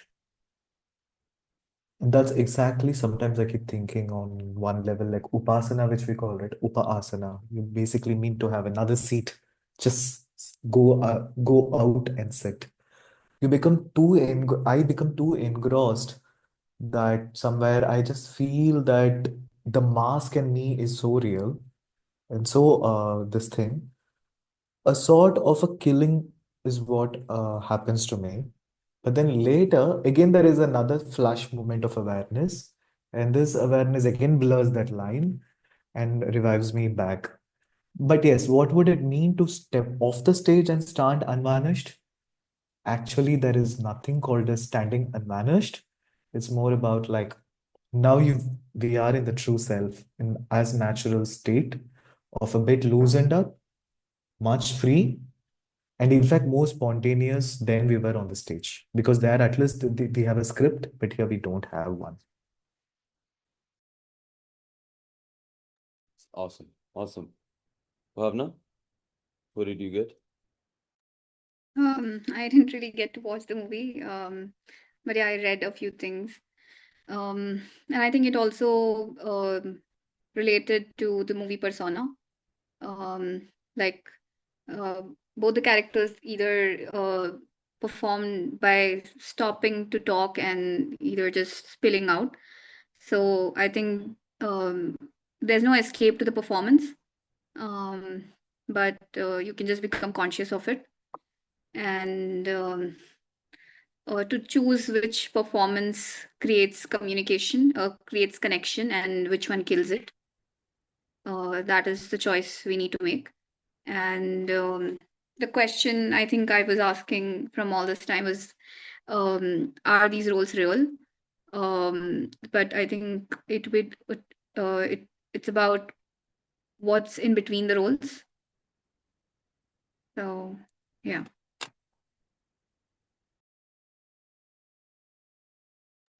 Awesome. Anyways, do watch the film even after our discussion. In fact, most of these films can be viewed multiple times because they'll reveal so much. They're all so deeply layered. Yeah. Anyone else wants to add?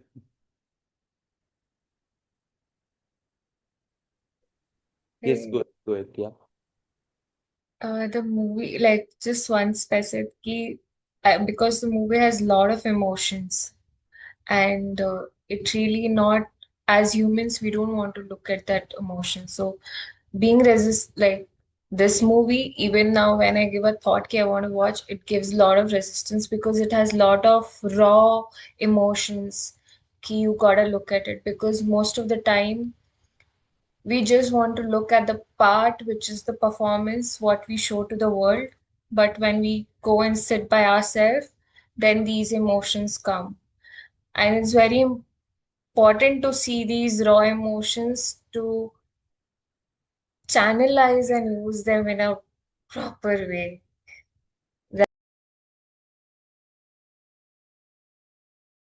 You're on mute. The last bit. Yeah. Were you able to hear me? No, the last bit we missed. So raw emotion. Like when we actually sit and see these raw emotions, then they get channelized into what actually you are. Because all these emotions are also taken up from the world performance, what they are performing. Okay. Super. Super. So why this is a important watch? Firstly, it's breaking down the tropes that you see in cinema. Yeah. Again, all those things that have been used to program us, because we've been programmed to watch movies. So we consider ourselves viewers of cinema, but actually, even to watch cinema, you need to know cinema. So this is, I'll give you the example, which is when what are the names? The Lumiere brothers invented the motion camera. Yeah, so they would go around the world, and in tents they would show their clips that they have recorded. Yeah, one of those very first shows was this clip of a train coming towards the camera. Yeah, and it's like a short clip. It's like a minute long or something. Yeah, what do you think the audience reacted? They ran away from the tent. Yeah, so over a period of time, we have learned to watch cinema. When a character is walking up the stairs, you show just 3, 4 of steps, and the next shot he's knocking at the door. Yeah, so here we've been trained to understand that he's already crossed that spatial distance. Yeah, or when sometimes even now it gets confusing, like in Arrival, right? Is this happening now? Is it in the future? Is it in the past? Yeah, when they show the whole child angle. But even there, we've been trained to watch cinema that even breaks narrative structure. Yeah. So here he's taking these typical scenarios, like there's a thing on romance, there's even a musical segment, there's murder, there's betrayal, there's all of it that's occurring. Yeah. And yet there's something off. Yet it's got this eerie feeling because you know a little bit more than to get fully involved in that. You can't get fully emotionally involved.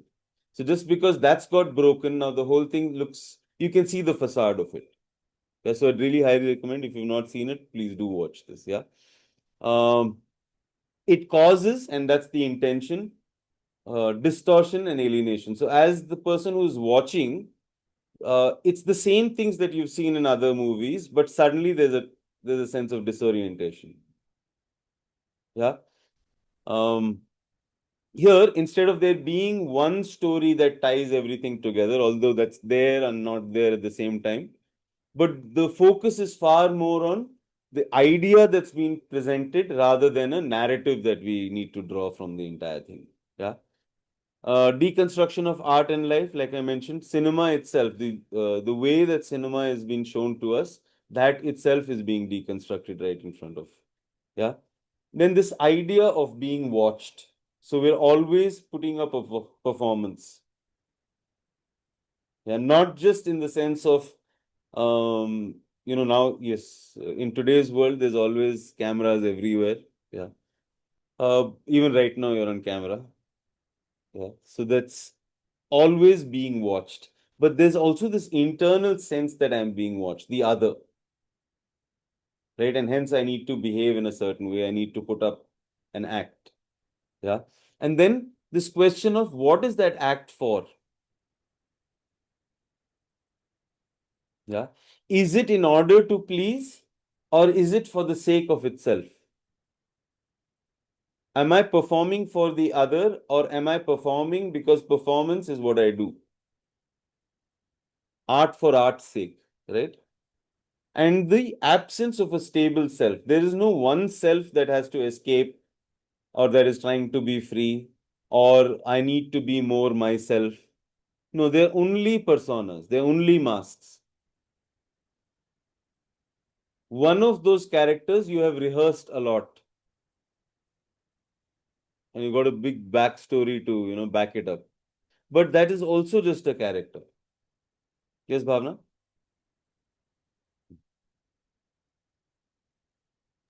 No, nothing. And you can create as many characters as you like. You have no obligation to keep playing the same painful, sad person any longer. Yeah. Life is performance. It's about playing each role fully. So the moment you take on a role, play it fully. Don't do that half-hearted and then complaining. Oh, they didn't like me. They didn't. But what do you mean by playing it fully here, Shaurya? Because there is no end, no? There is no end, there is no beginning. You have to figure out within this sphere, what is it that I'm doing? What are my values? What am I fighting for? Hmm. And then fight it fully. That's the point. Where do I know that this is the point I have reached? There's no end. Exactly. It's always the battle. In fact, sometimes it's not even, it doesn't look like a battle, it just looks like No, play. it's actually not a battle. I'm just pointing out because Yeah, yeah, I get you. the Gita reference then is easy to. Yeah, Even yeah. that is not representing a real battle. It's the battle that is life. Because there are forces that are against. Against what? He says dharma. Right? And what is Hmm. dharma? Dharma is within the title itself, the explanation, Sanatan Dharma. It's eternal. That which is eternal is dharma. To establish in oneself. What does it mean? To establish in the eternal dharma, which is here, the primary Hmm. awareness. Awareness is eternal. Within awareness, everything exists. Now, through that, can I not play a role? And can I not play it well? I can choose to be the sweeper. And there I will be the best sweeper that's ever lived. I'll do my job with full presence. Within that job, if there is a game that I need to play, I'll play that game. If I want to become supervisor, then I play the game of becoming supervisor and I play that fully with full presence. And whatever it takes, maybe it takes to get a bottle of booze to the big boss. I'll get the bottle of booze. There's no Hmm. right wrong, there's no fair unfair. Do what it takes. Always established, awareness is primary. Within awareness, all this is occurring. Sthita prajna, Okay. that's established. Okay. Then take action in the world. Yeah. Okay. Shifting roles without attachment. So it's the problem is that we get attached and identified to the roles. Easily, effortlessly shifting between. What am I being called to play? And the moment my values are clear, I know what I'm being called to play. And when I do what I'm being called to play, it doesn't matter what the reward is, what the outcome is, what people say, whether they love me, they don't love me, they acknowledge me, they don't acknowledge me, they pay me, they don't pay me. Do I, will I get a medal or no medal? Will I have a legacy after I'm dead? None of these things matter. Because the role I'm being called to play and taking that on itself is the fulfillment.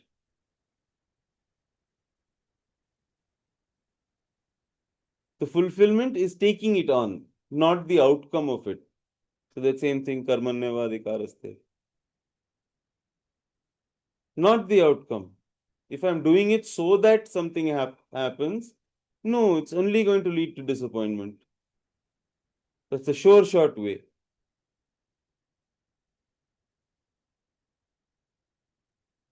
Then everything is effort. But when I'm playing the song to play the song, there's no effort.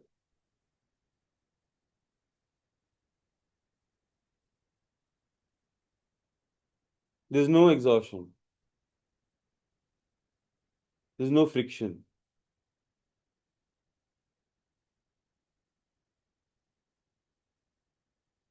The action for itself, not so that, not because of. Yeah. Okay. Now we'll take a break at this point. How are we with time? It's 7 o'clock. We'll meet back at 7:30. So half an hour break. Grab yourself a bite, and I'll see you on the other side.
Hello.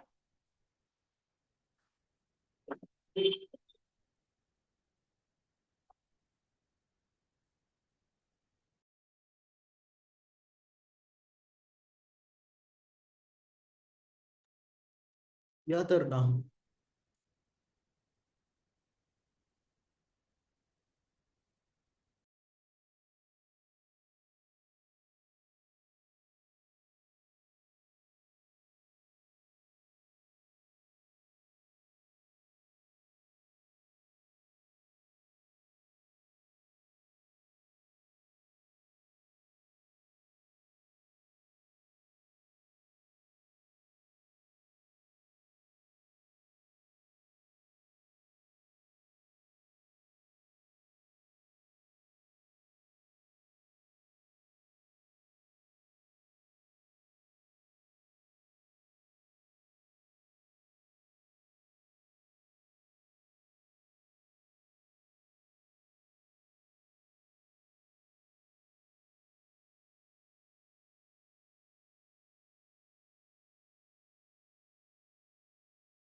Okay, let's get back. Okay. Next topic is myth of Sisyphus. What did you get from this one?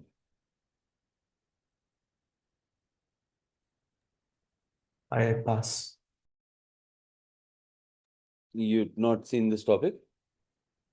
Okay, okay. Bhavna? Maybe Bhavna's not back. Okay, cool. Then I'll just get into it. Okay.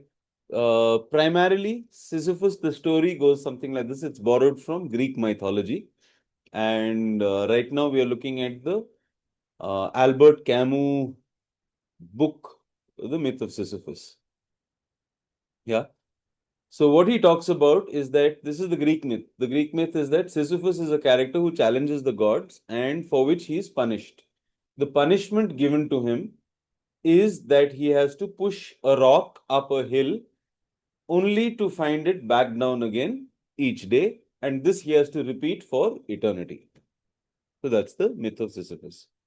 Bhavna, you have something to say? What did you get on this topic?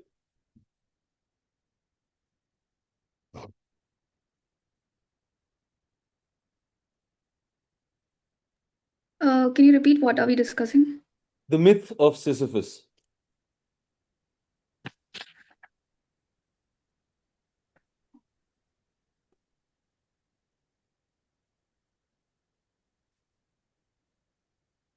One minute, I'll have.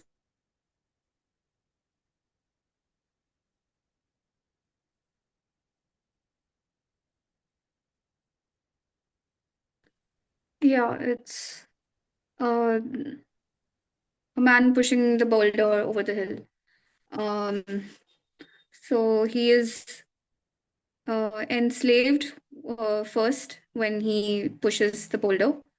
And even when he leaves the boulder and just walks to the hill, even then he is enslaved. But when he reaches and there's nothing, uh, nothing to achieve, nothing to find.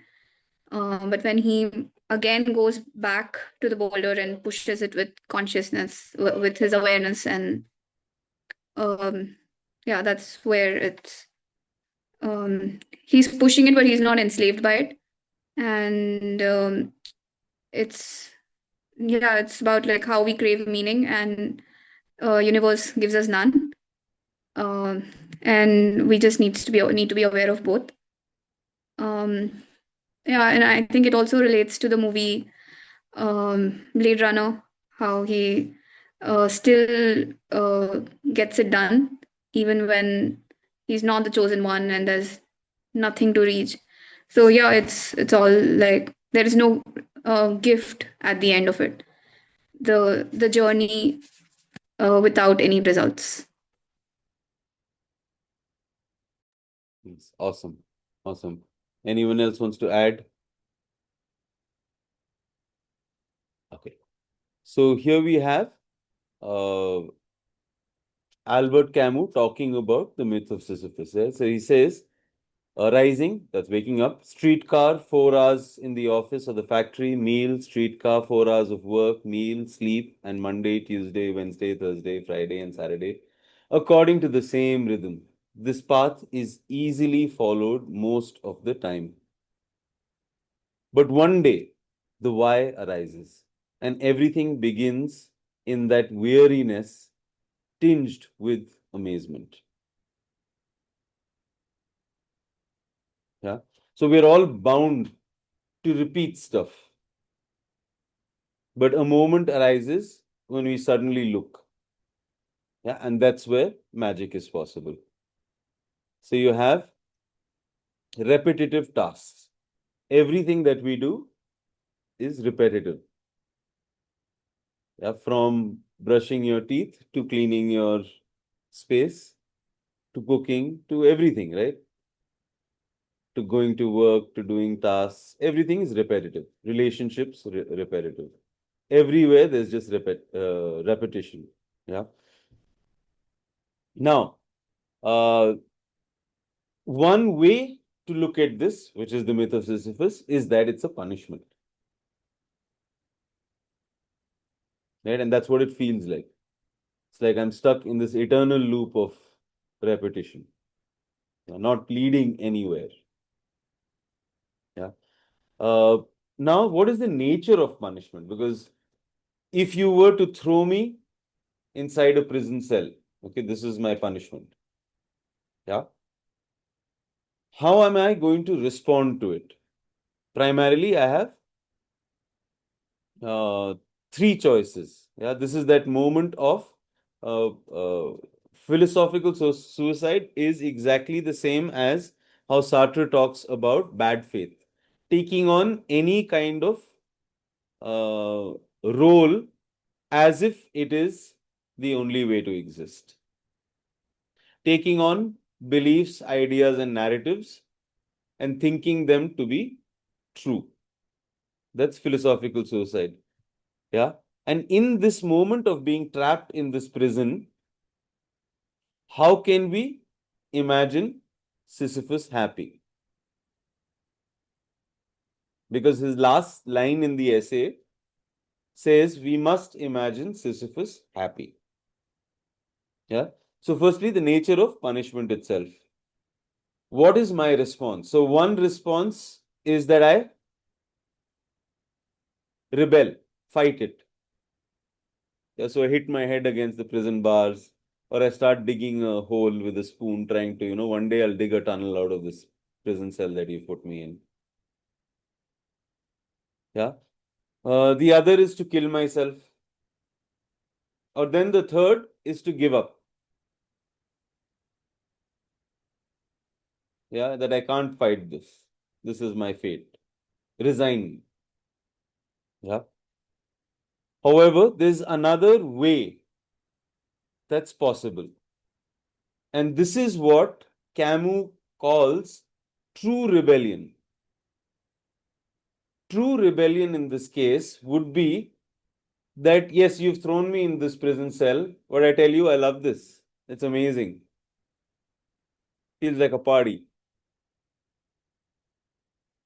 It ceases to be a punishment.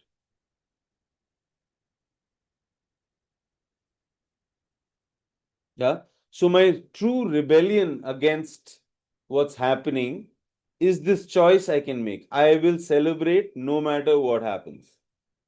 I choose to be happy. And in that choice, it ceases to be a punishment anymore.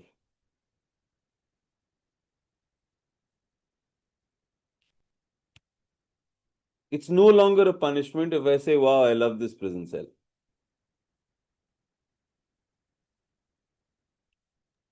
But now in written, is there a punishment for a punishment we are doing here, or we are actually? No, because Hmm. unless I make the choice of celebrating no matter what happens, I am bound by past ways of responding to what happens. And what have been my past ways of responding? Those that get me back to my familiar place. Hmm.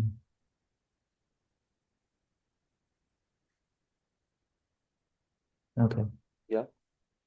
Then, while he's doing this pushing this boulder up the hill to find it back down again, while he's doing this, we can imagine that there will be moments when he looks and admires the flowers. Yeah. When he feels the sensation of the breeze on his skin. Yeah. That's another way we can imagine him to be happy. Yeah. Another way that we can imagine him to be happy is to celebrate the ordinary, right? That's to celebrate everything that's around him, to really be there fully. The fragrance of the flowers, the way the breeze is moving the grass. Yeah. And the third is that to see life as a journey rather than some place to get to. We don't play a song so that we have to play the last note to get it over with. There is no end point to life where you'll say, now I achieved something.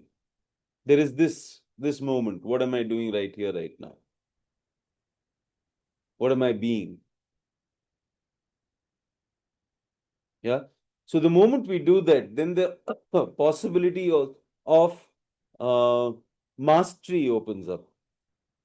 So now what becomes available to Sisyphus also is that how can I push it better? How can I do it more efficiently?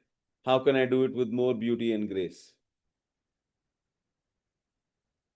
Because it's the process, not the place to get to. And hence again, we can imagine him happy. Yes? So really today's session is about now taking all this into life.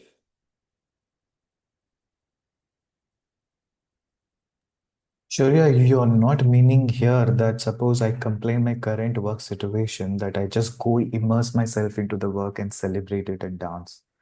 Yes, absolutely. Otherwise, don't do it. Hmm.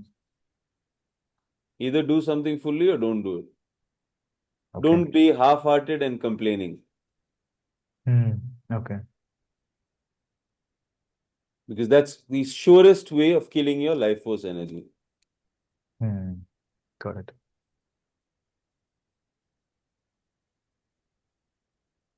Yeah. And it doesn't mean I have to change something. I have to change the perspective. Life will carry on. Situations are the same. Everything is the same. What shifts is perspective.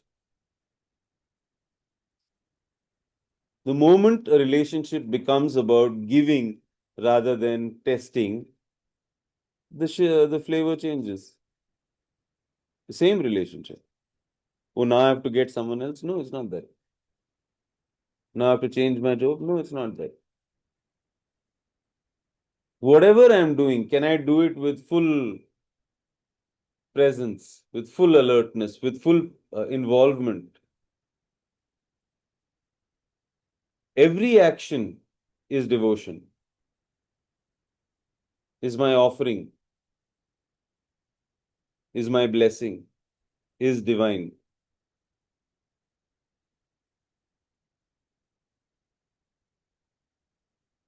Every action is the expression of divinity.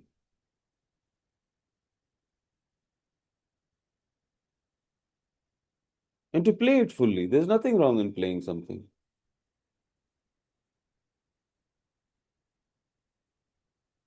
Yeah. Okay. Then next topic, Albert Camus' Stranger. What did you get from this?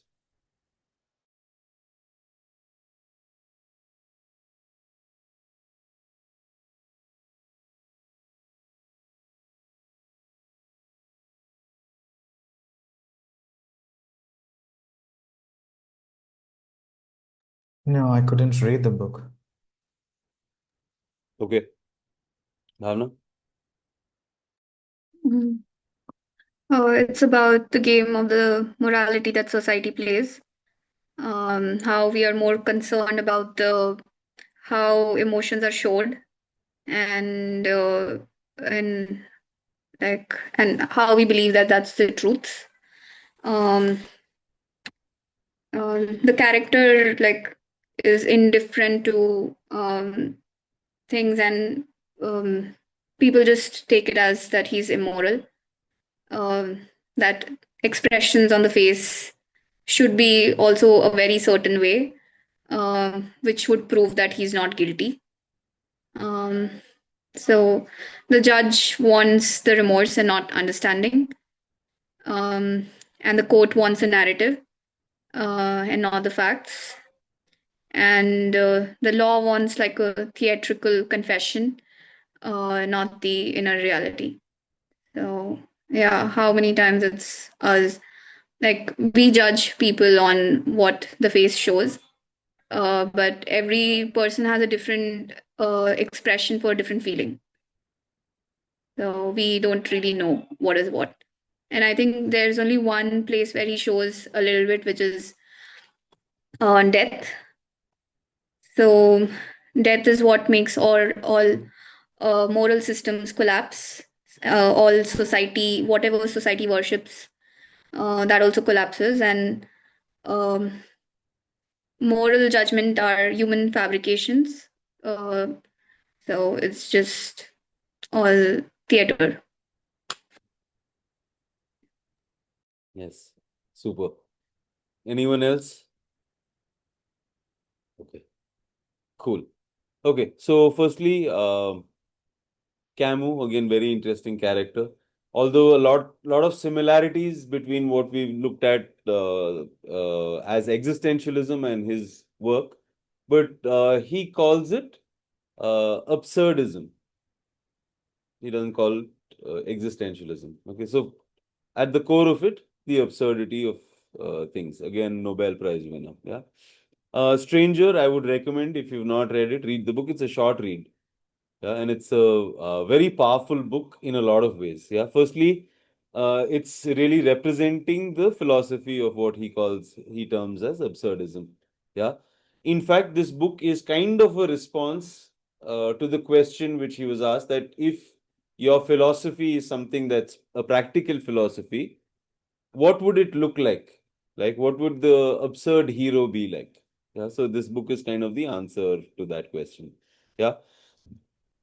It is about the nakedness of man faced with the absurd. How totally helpless we are in the face of absurdity. No matter how much meaning we try and give life, it kind of escapes and comes back and gives one. Yeah. Um, Mersault, the protagonist, is living life in a way that is not what society expects. And whenever you go outside of what the society expects, is the nail that stands out will get hit first. Right? So immediately it's put in place. Right? Tuck, tuck, tuck, tuck, go back to your place. Right? So here we have his what is shown is that he's not displaying emotion as expected by society. That typical thing of when you go to your boss's house and you say, I'm so sorry your cat died, but you're not sorry. He refuses to do that. He's refusing to show emotion in a way that is expected. So it's not just the emotion, it is in a way that's expected. If you don't perform in that way, again, there's the doubt cast. Maybe this person is not right. Yeah, we're constantly testing the other, right? Can I trust this person or not? So immediately that's a red flag. Can't trust this person anymore because they're not reacting in the way. Yeah, and what happens then? Society is very scared of such a person. Yeah, so immediately pushed back. Yeah, so there is this emotional indifference. In fact, the novel starts off with his mother's funeral, where he's not displaying the typical mourning and stuff. He's, in fact, by himself having a cigarette, which pisses everybody off. What's going on here? Yeah. What kind of a man does not cry at his own mother's funeral? Right? That's the allegation. Yeah. If you notice, whenever something happens today, everything becomes a public trial. We decide. And on what are we deciding? On this moral judgment. Something that doesn't fit into what we call normal. And hence the person is a bad person. Oh, they cheated, they're such a bad, they're so bad. Whereas cheating is more the norm than fidelity.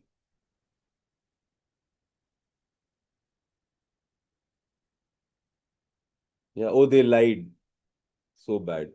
Whereas lying is the norm more than truth, honesty. But we are quick to judge. And that is what we put people on trial for. That's the crime that we are against. Yeah. Mersault himself is completely in a state of not falling for these patterns and dramas. he's far more focused on his senses. And Camus describes each one of these things. When you read it, you'll see the amount of time spent on describing the taste of coffee or what that feels like, or the heat from the sun, things like that. There's also this kind of indifference with the girlfriend. Yeah. And it's not like he's fighting it either. So she said, let's get married. He says, yeah, let's get married. It's not a big thing. There's nothing to it. It's like that. There's nothing to this, there's nothing to that. That's how he's living his life. Yeah. Um, yeah, interesting subplot is that this neighbor who kicks and hits his dog every day. And one day this dog runs off. Now the neighbor is crying, missing the dog. Yeah. And that's how our relationships are. What are we missing when someone goes away? Those loops of pain, of punishment. Yeah, but we're quick to find someone else to take that place. ऐसा भी नहीं है. They're really good at that. Yeah. Then, of course, there's this murder that he commits. And from that point, now he's really put on that public trial. Now everybody can judge you. The moment you're caught for something, everybody can judge you. Yeah. Again, very similar to that Kafkaesque feeling, right? There's this out there that's judging you all the time, that's putting you down in your place. Yeah. It's the lack of emotion. That's what people find him a monster for, not for the crime he's committed. Even this crime that he commits, he's not doing it out of any particular reason. Right? It's not like a pre-planned or this I have to take revenge or nothing like that. It was too hot on that day and he just felt like pulling the trigger. That's all there is to it. There's no motivation, reasoning, oh, let's go back to his childhood and see what went on there. None of that. He just does it. And he's fully also taking responsibility for that action. It's like, yeah, okay, if I'm put in jail, I'm put in jail. That's also fine. Okay, if I'm going to be eliminated, I'm going to be killed, that's also fine. I did that. This is what happens next. So it's okay. Right? There's this trying to get him to, acknowledge God and, take on religion as that final safe place. But he refuses to do any of this. There's a priest who comes and tries to put a good word. He doesn't want this. Doesn't want any of that. In fact, even for the execution, he's like, let's make it grand then. Let's call a lot of people. Yeah. Now we have to also note that this is not a template. Right? So everybody should live like this. That's not what's being said. In fact, in that sense, there's no absurd hero. There's no template that everyone should follow. There's no set of rules. None of that. He's just pointing out that how dangerous such a person looks to society. In fact, for most of us, right, if we don't perform a certain thing a certain way, immediately we are looked at with suspicion. Whereas it does not mean that you didn't feel something. Even with Mersault, we don't know what's happening in his internal world. We are projecting. Even as a reader, you'll start to project. You'll wonder why this guy is not. But we don't know. Maybe he's really upset. I don't know. Or maybe he's not. I don't know. But we're quick to judge. Right? So that's what Camus is pointing out here. Yeah. He's always far more interested in the physical world over social constructs and emotions. Yeah, so that's the character. Now, what Camus says, what is this absurdity? He says, it's not that the world is absurd, it is our relationship with it. Yeah. All that the world offers, existence offers, is unreasonable silence. Keep shouting, why did this happen to me? Unreasonable silence.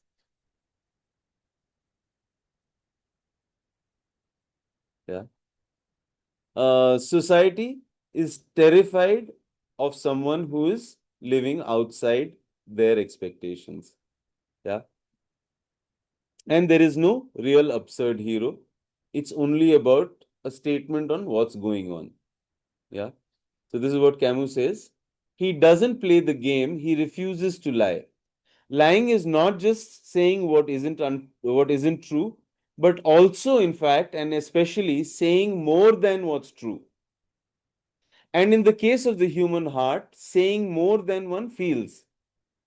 We all do it every day to make life simpler. Oh, I'm fine. Oh, I'm so sorry your cat died. All that stuff, right? But Marceau, contrary to appearances, doesn't want to make life simpler. He says what he is, he refuses to hide his feelings, and society immediately feels threatened. This is also a warning, right? If you start to do this, you're going to threaten a lot of people. So you have to choose your battles. Yeah. Unless you want to be crucified.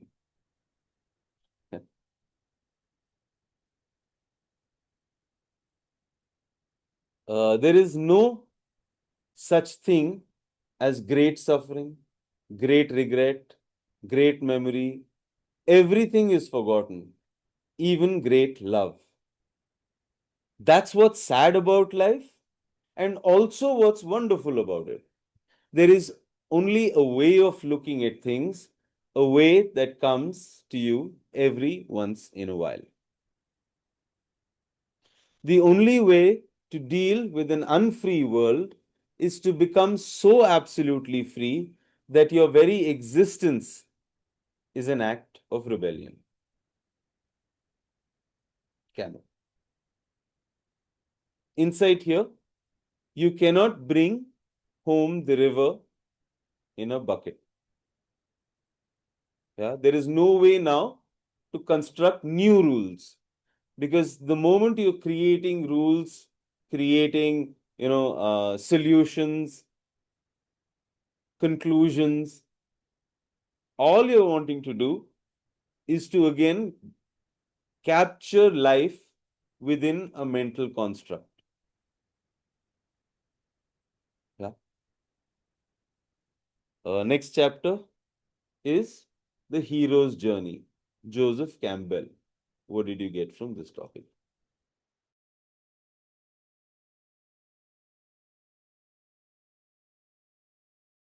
Pass. Hmm. It's a map of human transformation, how we went from being in the ordinary world to get shaken by a calling and then uh, crossing a threshold we can't uncross. Uh, then a wilderness of trials that breaks our whole identity, and reaching to an inner death, and then rebirth, and return with something that changes us and our inner world. Basically, anatomy of an ego death. Um, and how every identity that we cling to has to be sacrificed at some point. It's just the point of living it fully and then knowing when, not getting attached to it, but living it fully and then getting rid of it. Um, so, yeah, I think. Yes, super. Anyone else? Anything to add? Okay. So Campbell, around the same time as our what is his name? Maslow. Okay. So his area of study was the mythology of the world. Yeah. And dedicates his entire life to this study. primarily with this aim of trying to find what could be that one story at the, at the template kind of level that is playing out everywhere. Yeah. And so this is what he finds, and he calls it the monomyth. Now, why we know it's such a powerful structure is because all movies follow this structure. If you now go back and watch Matrix within this lens, everything, in fact, is timed and is exactly the structure. In fact, most films have this as the underlying structure. Yeah. Three stages. One is the departing, leaving your comfort zone, leaving where you are. The second is the initiation, which is going deep into this new world. And three is the return back to your ordinary world. Yeah. Primarily, it's this. Within each, there are more steps. So we are going to look at this not through the angle of cinema, but through the angle of inner work, or through this also this angle of creation in the world. So this also becomes a map for that. Yeah. You can even look at our NSN journey through this lens as well. Yeah. But right now, looking at it through this, the inner journey rather than an external journey. Yeah. Okay. So first is the call to adventure. Right. This is when something new presents itself, right? That this new thing needs to be taken on. There's this uncertainty to it. Yeah. Typically, for the inner journey, it's going to happen when there is an existential questioning, when you start to awaken, when suddenly you see something is off. Yeah. In the Matrix, the realization that maybe it's false. This world, maybe it's not really true. Yeah. Initial response to this call is refusal. No. Because immediately the ego resists. There's a fear of going out of the comfort zone, fear of change. Yeah. Then supernatural aid. So the moment one is saying no, certain insights or certain resources, yeah, or maybe even an intuitive, insight that shifts that perspective. Yeah, where you commit, then I am taking this on. So this is from the moving from ordinary world to this special world. Yeah, this is that moment when you declare an intention. I'm going to make something happen in the world. Yeah, stepping on the path, making that conscious choice. Yeah, this is the moment that's taken on. What is also required is surrender. Like when we started the journey, it's about the empty cup. Yeah. What's required here is all your beliefs are going to get questioned. Yeah. The transformation is about to happen. And this is disorienting. This feeling is a feeling of being disoriented. So when you take on something new, immediately it feels disorienting because it's all new, right? Then we are in the second phase, Act 2. In Act 2, what's going to happen? The road of trials. So you're going to be tested. Obstacles, lessons, tests. You're going to be tested on patience, on how determined you are. Yeah. And through these hurdles, each one of them opens something up for you. There is expansion that occurs. Yeah. Crossing of the threshold, and at this point, now there's no turning back. Now you're in. Yeah. Meeting with the goddess is this phase where you sense acceptance for oneself. There's the sense that there is an inherent worthiness. that there is possibility of freedom and bliss, that there is connection possible. Yeah. Then comes temptation. Right. So again, this is that eternal temptation story where as you're taking something on, something will try and derail you. It's like a distraction. The moment you'll take on, yeah, I have to start my own thing, one offer will come, which seems like the dream offer. Yeah, when Buddha is about to get his enlightenment, the demon Mara shows up and says, "No, no, no, no, no. I'll tell you something even better. You can be this, you can be that, all that." Yeah. These are also our for us in practically speaking, the temptation is those unconscious patterns, the drives that we are trying to overcome. They show up strongly. Yeah, situations present themselves where you'll be called to play out your unconscious drive again. Yeah. Um, yeah. Then comes atonement with the Father. Yeah. This is uh, transcending duality, and in that moment, releasing all those constraints that we have with authority, those um, uh, issues, those, it's like acceptance at that level, where now even this is accepted fully. Yeah. Realizing of oneness and letting go of fear-based perceptions. Then apostasis. This is the transcendence of duality, unity consciousness, non-dual awareness, ego death.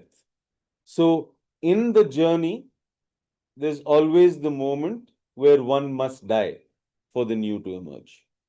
This is that place.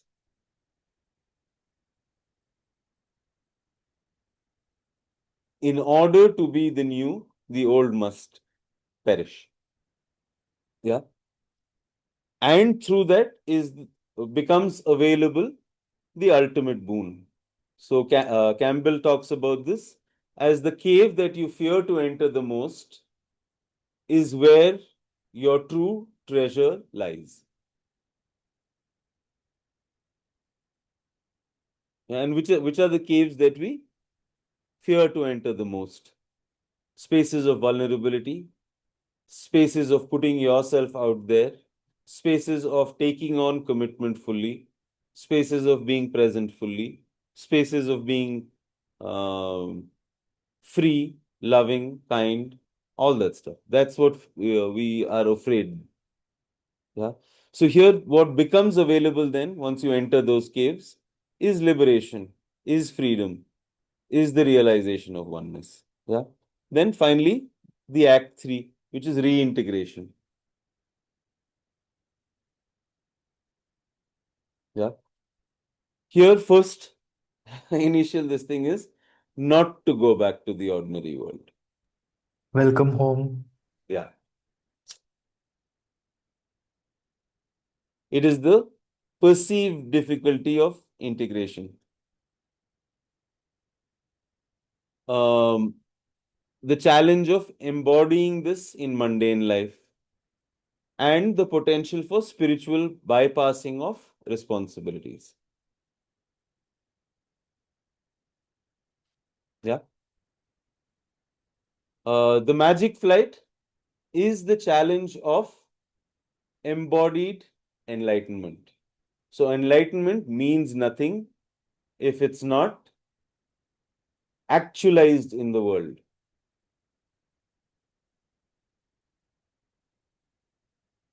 Yeah. This is not an act of perfection. Now I'll walk like an enlightened person. Yeah, what should I have a smile 24/7? Should I never get angry, never fart? Yeah, what should I do to be this? No, the embodiment of realizing the truth and living life in that way. Yeah. Then is rescue from without. So here it is about creating spaces where I can continue the conversation, where I can bounce off when I get stuck, when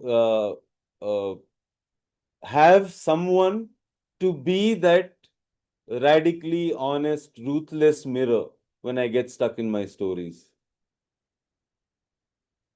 Yeah, so here, in a way, the intention is you guys have formed a group, you've been through this together.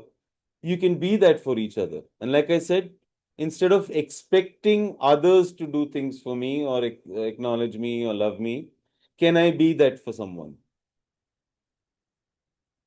Yeah, so taking that on. Yeah. Crossing the return threshold, this is the return back. So it's the integrating wisdom. That is the embodiment of realization within life. Yeah? It's about sharing, it's about compassion, it's about service. And like the Bodhisattva vow is that it was never about my own enlightenment. It's about making sure that enlightenment for all beings. Yeah. So to contribute to collective awakening. Yeah. And here, what becomes possible is the mastery of the two worlds. In fact, it always has to be the mastery of the two worlds, the infinite and the finite. Yes, I am absolute reality, and yes, I am functioning within transactional reality. And the bridge between these two are my values. Through my values, I channel absolute reality into transactional reality.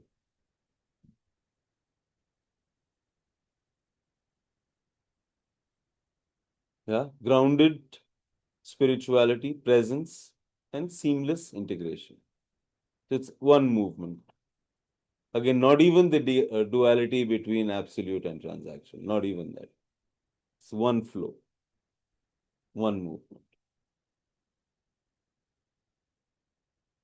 Freedom to live, present moment living, timeless awareness, effortless being, authentic, intentional living. So that's what becomes possible. Yeah.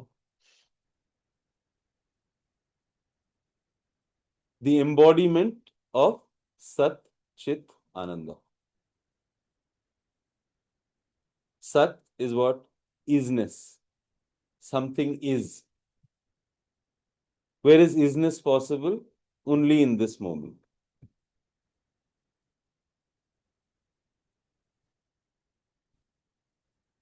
When I turn it this way, isness is amness, the amness of me. I am. Not I, but am. The amness. Amness is only now, in this moment. In the past, it becomes was. Was doesn't have reality. Only am has reality. So Sat is that amness or isness. That quality of things, of the existence, that it is. Chit is awareness. So it's not dead, it's aware. And Ananda is causeless bliss, not because of something, self caused. So that is our true nature. And embodying that true nature within life. Not I know this is, or I keep chanting Satchidananda, Satchidananda, Satchidananda. No. Unless it's actualized, it means nothing.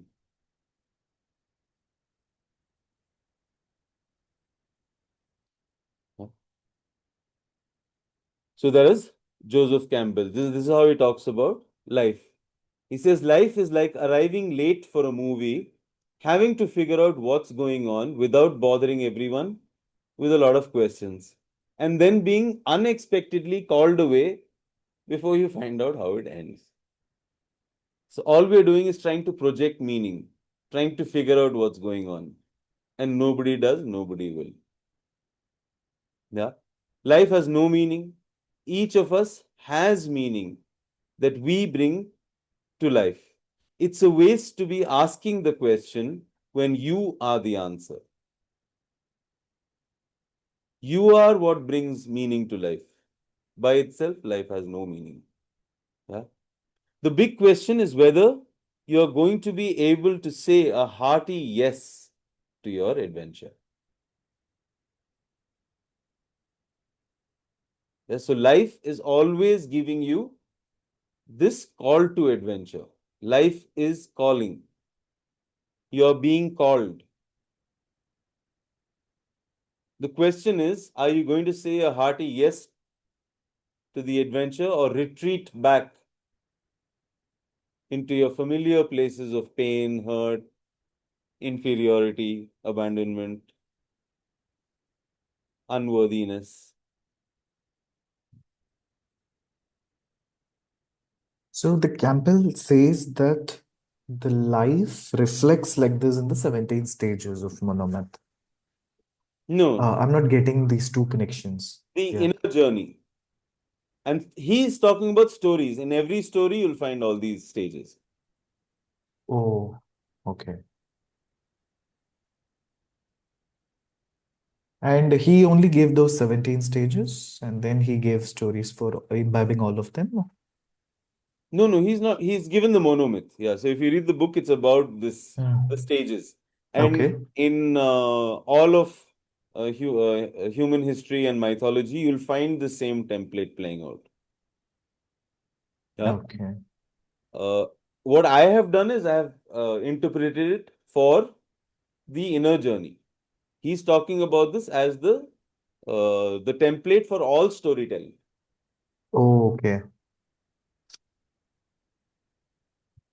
There's always a hero.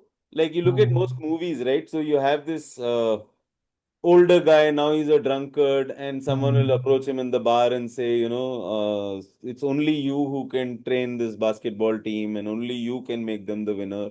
That's call to adventure. Immediately, what he's going to say, no, I've given up all that, I'm not interested. Right? Then this guy is going to convince him, no, this is going to be this, is going to be that, and whatever, whatever. Finally, reluctantly says, yes, I'll take it on. Yeah, that's crossing the threshold. Now, when he takes this on, what's going to present? Obstacles, hurdles. It's not going to work out. It's just you've just done something horrible. Everything is against you. All that stuff plays out. Trials. At a point, he's going to give up the ego death. So he's going to say, "No, I can't do it. I'm done." Yeah. Then a friend will come, or an angel will come, or he'll get into this mood. Or in Hindi films, a song will play. When he decides, no, no matter what, even though it's so bad, even then I'm going to take it on and I make sure it happens. Okay. Yeah. Then he goes back into that. The trial he gets, he wins or he doesn't win. That also is subjective. But either ways, through this journey, he has transformed. Now, all that bitterness which he had with his wife, where they had a divorce, now he has this opportunity to talk to her and have a hug with the daughter. So that something transforms within, and now he takes that back into ordinary life. So this is the template for every movie, Okay. every story we tell. Okay. And what's Campbell doing here? He's trying to set the same narrative that this happens everywhere, or he's trying to defy it. Because we are talking about absurdism. Oh, it's about the ego. Okay, okay. Even this journey of self-discovery is within these steps. So Okay. again, pointing out to you that right now it's that place where you need to reintegrate. How do you take all this back into life? Okay. Yeah. And when you start off your new thing, because life is calling, right now life is calling, know that it's going to be this journey where you're going to take Okay. something on, commit to it, face the obstacles, go into your worst fear, come out transformed, and bring new insight into your life, new expansion. Because each time you put yourself through this journey, you expand. The rubber band expands. You can't go back to now being small. Okay. The bigger the calling you take on, the more the expansion. Yeah. Okay. Come out of hiding and create your own self and life. Stop hiding behind this excuse of external complaints. Life is like this. the weather is like this, my past is like this, the market is like this.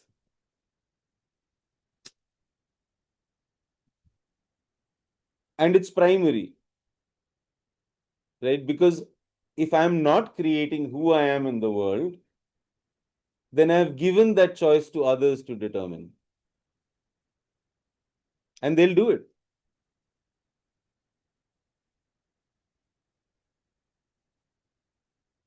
And no matter what I choose to do or become and what not, if this primary, the character itself is not, then nothing else is. So before taking anything else on, create your own self. Who is this in the world? Yeah. And shifting the narrative.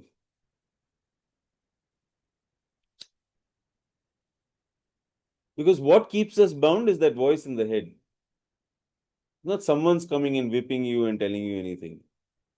You punish yourself all the time through this voice in the head, the self-critic, the thing that's always going to be putting you down, always stuck in patterns of pain, shame, guilt.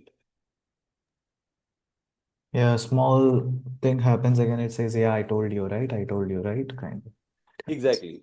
That voice. That narrative has to be shifted. This video is We'll watch one video and then come to it.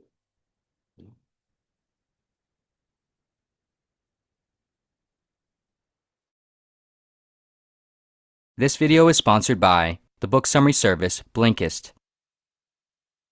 With the years behind him stacking higher and higher, Chris had begun feeling the pressure of time tightening in on him. He felt the tedium of days increase as they flipped like cards being shuffled in a deck, blending into one long, obscure motion nearly indiscernible from one another. By most standards, his life was generally pretty good, but he struggled to ever really enjoy it much. The tedium and anxiety and confusion seemed to gnaw at him, and he constantly felt the sense that life should be something more. In his adulthood, Chris frequently found himself wondering what he was missing or doing wrong, seeking wisdom for how to best live. Chris felt all of this generally building in the background of his life, compounded over the last several years, as friends drifted apart for no real reason, family members passed away with age, and moderate life successes turned stale before ever really being enjoyed. It was in this moment, though, just following his girlfriend of 5 years, leaving him alone in their apartment for her last time, that he felt the feeling truly and totally overtake him. Her last words still echoing in his head, "I'm sorry, Chris, but it's impossible to be with someone who is never happy."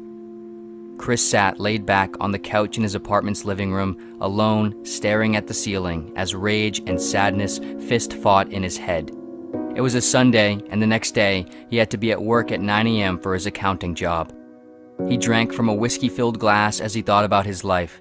He contemplated more seriously than ever the idea of skipping to the end of the movie.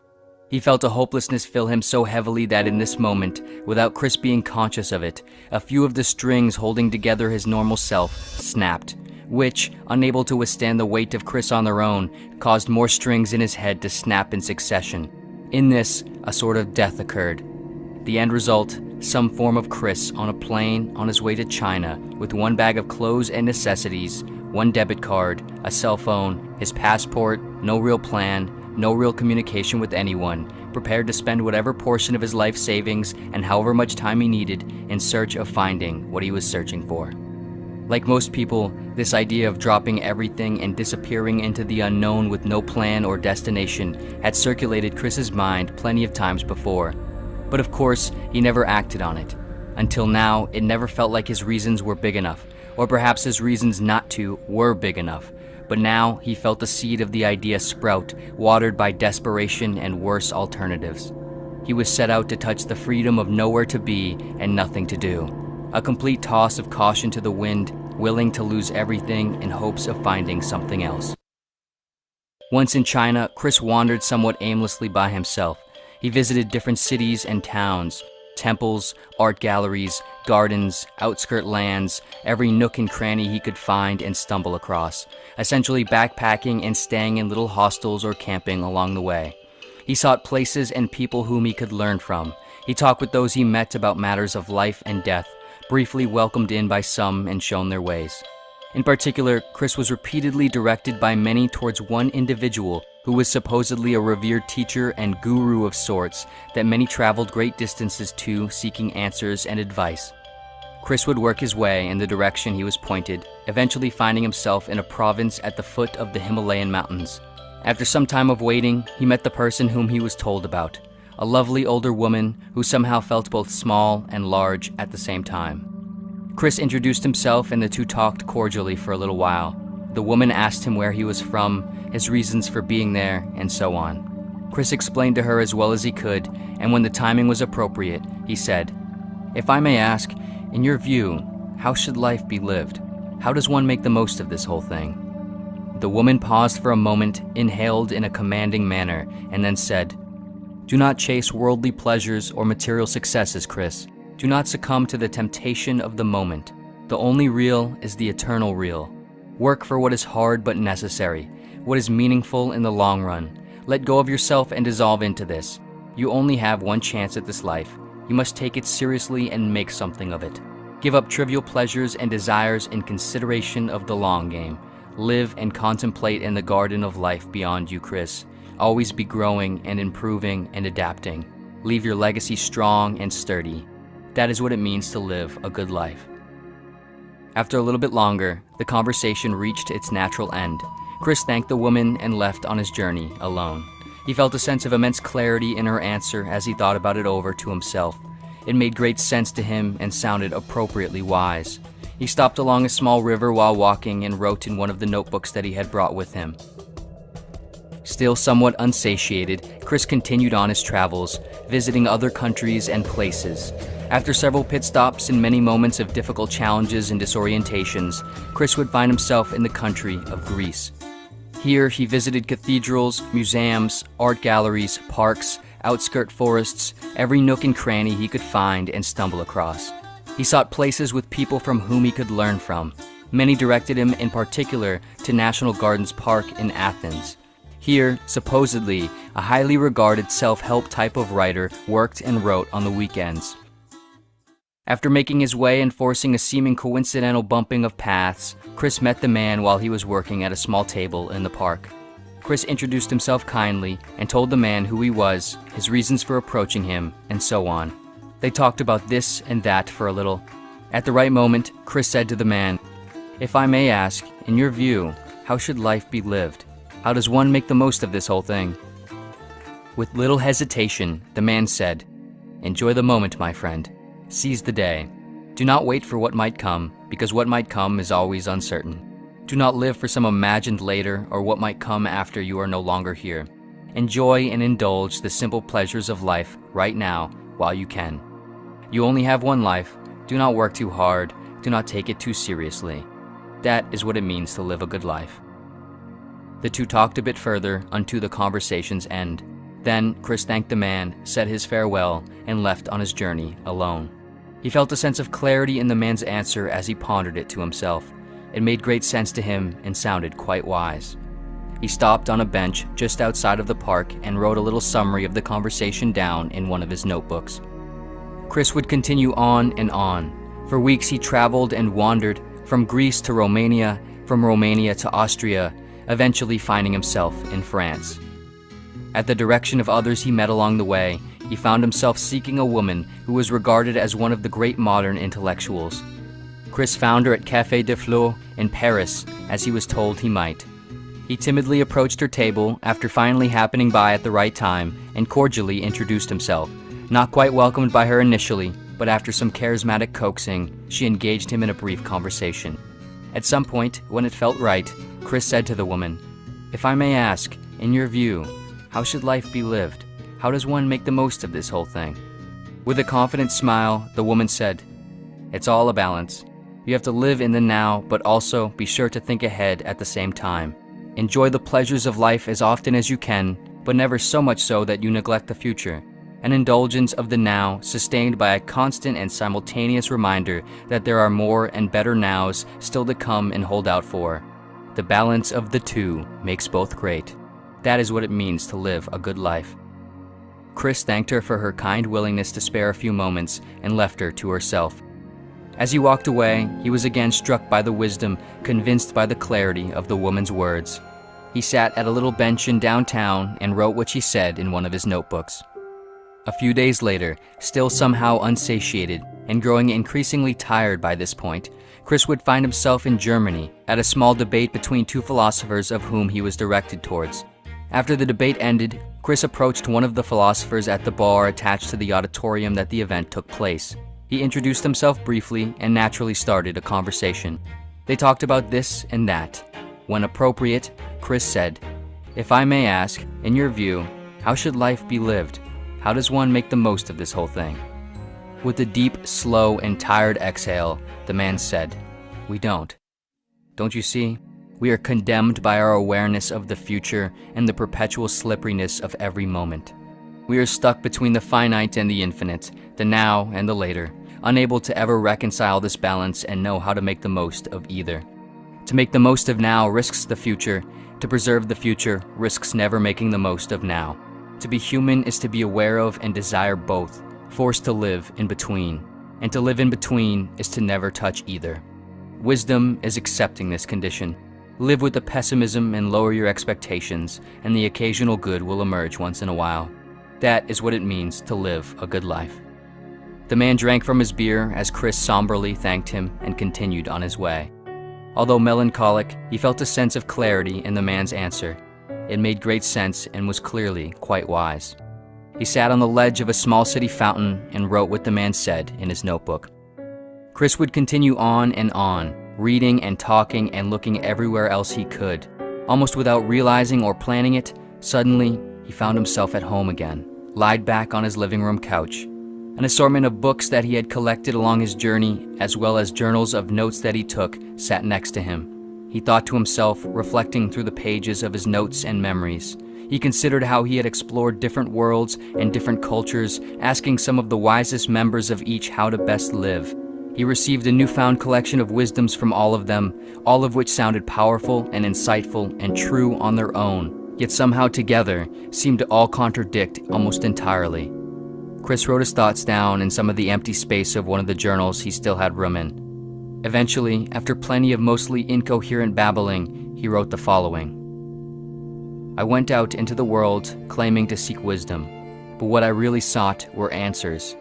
And it is now perhaps my only clear conclusion that wisdom is the ability to know the difference. There is no general wisdom of the kind I sought, the sort of wisdom that is alluded to in aphorisms and cliches. Wisdom is knowing the limits of this wisdom, that it is entirely situational and rarely general, if at all. There are countless ideas and sayings and so-called wisdoms that can justify nearly any way of living. They all sound good because they all are, but by the same token, none are. All ideas and cliches and wisdoms are both true and false, meaningful and meaningless, depending on where and when and how they are applied. Even the most brilliant thoughts and lines ever written or uttered across history inevitably face their falsehoods, hypocrisies, and righteous oppositions. One can travel the world and back through books or on their own 2 feet just to discover that the answers are not out there. But perhaps one does not need answers, nor certainty, nor solace of this form. Bad things happen. Life is an impossible puzzle missing a majority of its pieces. To live it in its ordinary form is courage. To find meaning in its mundane meaninglessness is a sort of genius. To just exist for the time one has and to do one's best, that's wise enough. It need not be more complicated than that. One should always be learning and listening and considering the ideas and words of others, but I think I know now that this wisdom is always a means and rarely an end." Chris put the pen back into the notebook, closed it, and sat back in his couch, eager to get back to and repair the life that was his.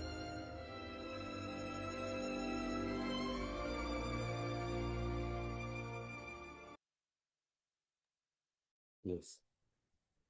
So what tends to happen is that even our brief glimpses of freedom, of expansion, are immediately reduced into aphorisms, techniques, methods, concepts. And the moment we do that, living life spontaneously ceases to happen because now you have to live according to that.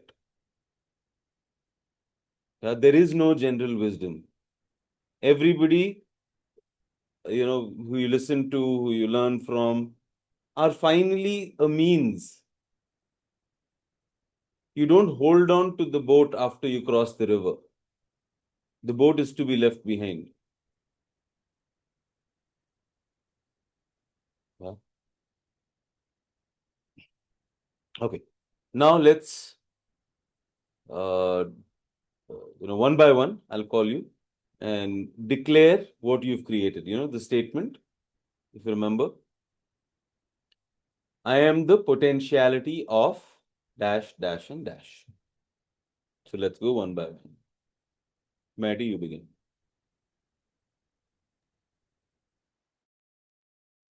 Can it be four?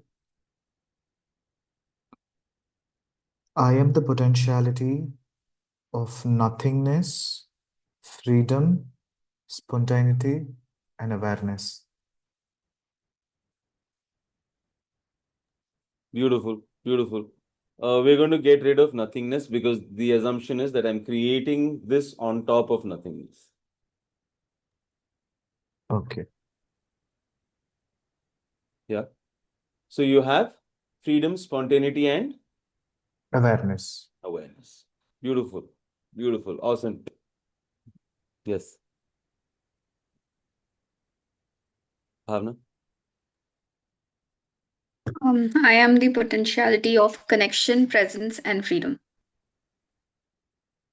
Beautiful, awesome. Taruna? Is she there? She's not there. Okay, cool. So now it's important to know that this is where you've created your beingness, that which calls you into action, that future you live into. Yeah, the example is imagine that there is this, let's say, a delegate, he's, a foreign minister or something. Yeah.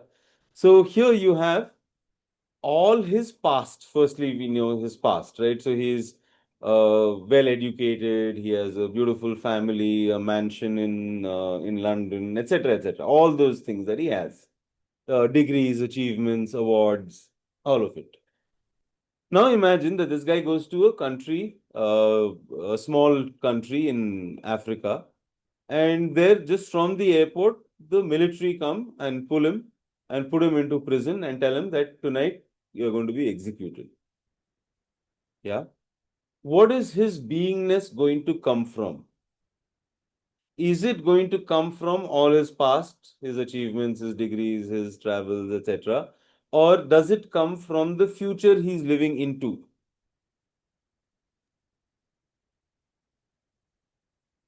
Yeah, the future, right?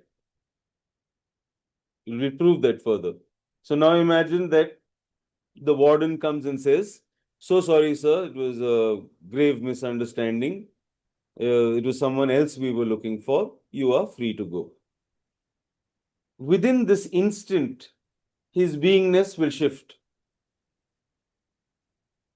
But what shifted? Any of the past changed?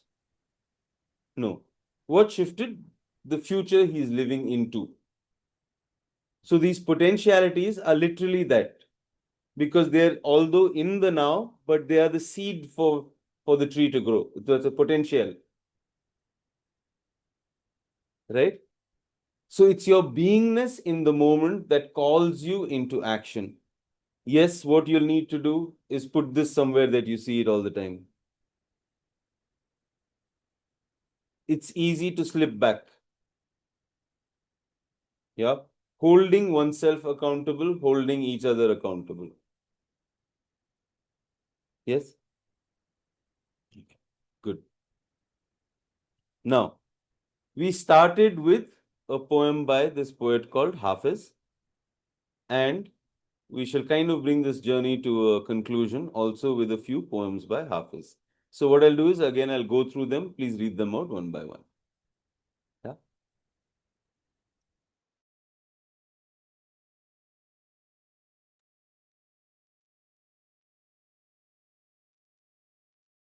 I have 1,000 brilliant lies for the question, how are you? I have 1,000 brilliant lies. For the question, what is God?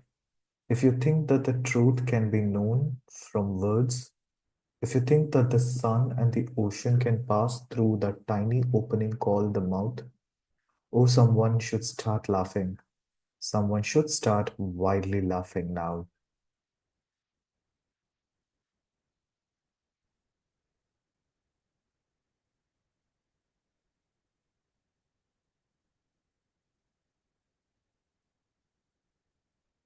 What do sad people have in common? It seems they have all built a shrine to the past and often go there and do a strange wail and worship. What is the beginning of happiness? It is to stop being so religious like that. Mm. And really notice this, right? If there's Yeah. one thing we are really religious about, is feeling that sadness over and over and over again. Mm. Mm.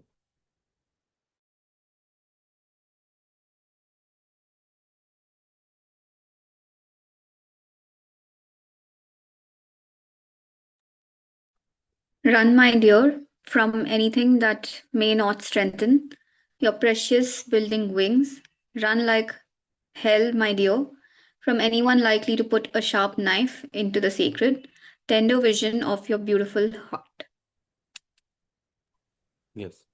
So, especially when the butterfly emerges from the cocoon, it is tender, it is still vulnerable, it is still open to a lot of. So, this next 14 days, I would recommend that really still keep out distractions, stuff that cues you to going back into old ways. Yeah. And keep this tender vision really, close. Yeah.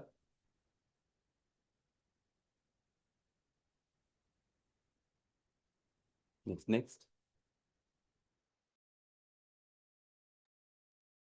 Now that all your worry has proved such an unlucrative business, why not find a better job?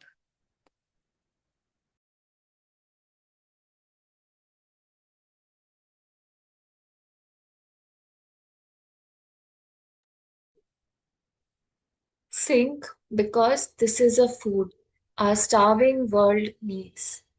Laugh because that is the purest sound. Yes. The world doesn't need more ambitious, greedy, fame chasing, glamour struck people. There are enough of those already. Yeah. Next. The small man builds cages for everyone he knows, while the sage, who has to duck his head when the moon is low, keeps dropping keys all night long for the beautiful rowdy prisoners. Let's look at all the layers here, right? What do? We're always constructing prisons for people, always making them appear only in one certain way, always trapping everyone in limitations. Yeah, whereas he says the sage goes around, even though they are prisoners, they are rowdy, they are horrible people, yet he keeps giving keys away. Yeah.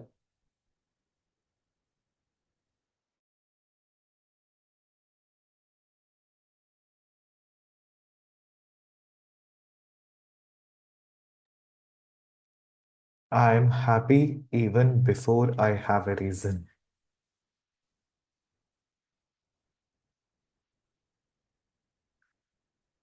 Now is the time to understand that all your ideas of right and wrong were just a child's training wheels to be laid aside when you finally live with veracity and love. This is again from him. Oh. Now is the time to know that all that you do is sacred. Now is the time for you to deeply compute the impossibility that there is anything but grace. Good. Okay, so that was poems, selected poems from Hafiz. Okay. Now moving forward in the world, this present moment awareness, right? What takes us away from the present moment? So firstly, you have one culprit which we all know is fear. Right? Fear immediately takes you away from the current moment. Yeah. But there is another culprit which we have actually made into a hero, but also does exactly the same thing. And that culprit is hope. In fact, fear and hope are pretty much the same thing. In one case, I'm projecting worst case scenario. In the other, I'm projecting best case scenario. Both are not present moment. Yeah. Just like it said, become fearless, it must also be said, become hopeless. I am in that zone. Yeah. And what is the counter to both fear and hope is trust.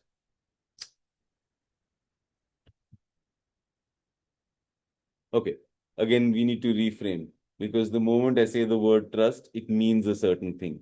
That's not what's being said. Yeah. Can I trust this other person or not? Then what am I doing? Again, that same game of testing. I'm constantly testing the other. Do they love me or not? Do they care for me or not? Are they paying attention to me or not? Whereas I do none of those things. Yeah. Trust is not something that can be positively created.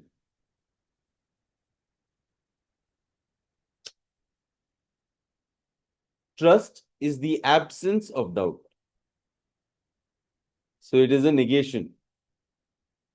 When all doubt is removed, what remains is trust. You can't build trust. You can remove doubt.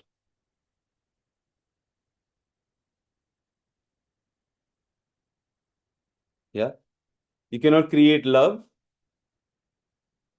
to remove judgment. Lack of judgment is love. As long as I'm judging the other, there's no love. Lack of trying to control. When there's no control, that's love. As long as I'm trying to control, there's no love. Yeah. So trust is letting go.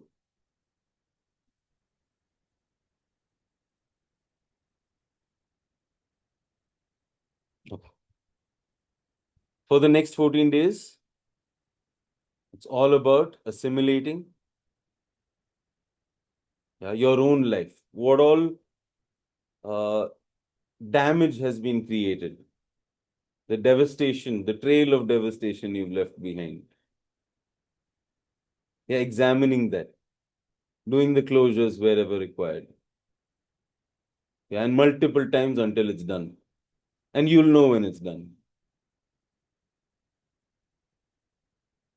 Yeah. To establish in your values. Again, you've rehearsed that old way of living so well that you can win an Oscar for that performance. I like to thank my parents. Yeah. You can do that. You know exactly when to drop the tear. Yeah? All that you know. This new has to be rehearsed as well.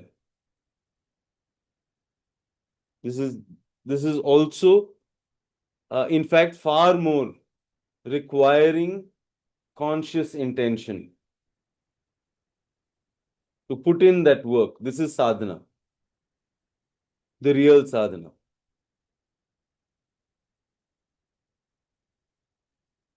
Not just half-hearted, oh, maybe someday. No, with that, I want mastery in this. Yeah. To create and to actualize. What do I want my life to be like? The experience of life. And then to actualize it through action. That which I was looking for in the other, I'm going to give.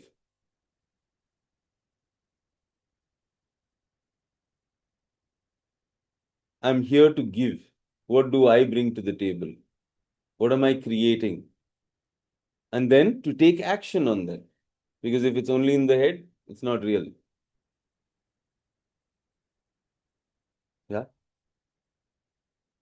These will open up once I give you access. I've just listed a few more movies to watch. We'll meet once more as a follow-up, either next Saturday or the Saturday following. Yeah. So that's part of the plan. Okay. Then it's to establish in a sense of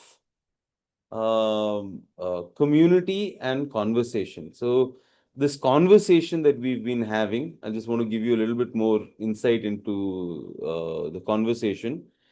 Well, I like to call it the living conversation. So the living conversation is basically a conversation that attacks at the very fundamental level. Yeah, the very narrative of the self is being attacked. The very idea of philosophy, concepts, methods, paths is being attacked. Yeah. So I'll just give you a little bit of context. Living conversation is not a philosophy, but the dissolution of all philosophies. It dismantles the fundamental illusion that gives rise to seeking itself, the belief in a separate self. Yeah. And again, you'll see that this is something across history, across continents. Yeah. Through language that undoes language. So it challenges even language itself. It exposes how the seeker and the search create the very separation they claim to overcome. Yeah. No new ground is offered, no alternative position taken. Instead, every conceptual foothold simply falls away. This is a questioning of all concepts, including itself. Yeah. What remains is unadorned immediacy right now, this moment. Yeah. The recognition that what we seek has never been absent. The obstacle was the seeking itself, the searching itself. Yeah. Now, what are the qualities of this living conversation? Firstly, it shines light of wisdom and removes false knowledge. It's self-evident, meaning it's right now, right here, and it need not, whether someone can defend it or not, it's there. Yeah. It's disruptive because it shakes up all kinds of false belief. Yeah. And does not accept any belief, notion, or ideology. Yeah. The one who is holding on, it may seem offensive. So if you're holding on to a false belief, what's being said might seem offensive. But if you're not holding on, it's a smooth journey. It's a smooth ride. Yeah. It does not make claims, only leads to or points to and makes suggestions. So there's no claim being made. What are the suggestions it throws though? These are a few of those suggestions. Firstly, happiness, peace, bliss, love cannot occur within the conditioned narrative. So there where you're trying to find it within the templates that society has given you, these are not possible.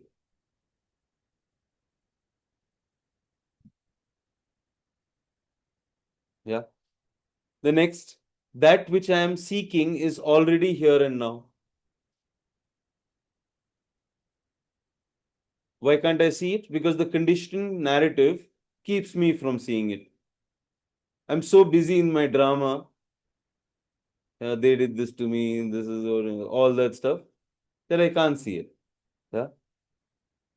The only reality is this. The knower, thinker, doer, feeler, experiencer must end for this to become evident.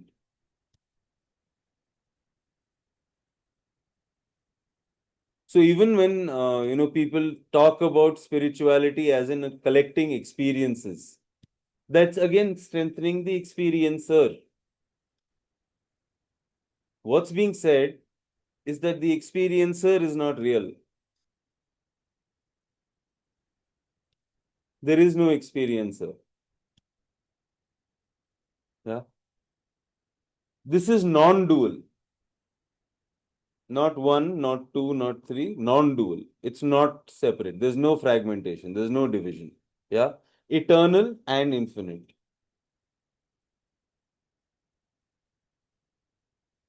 This is the only miracle. No signs in the sky and none of that.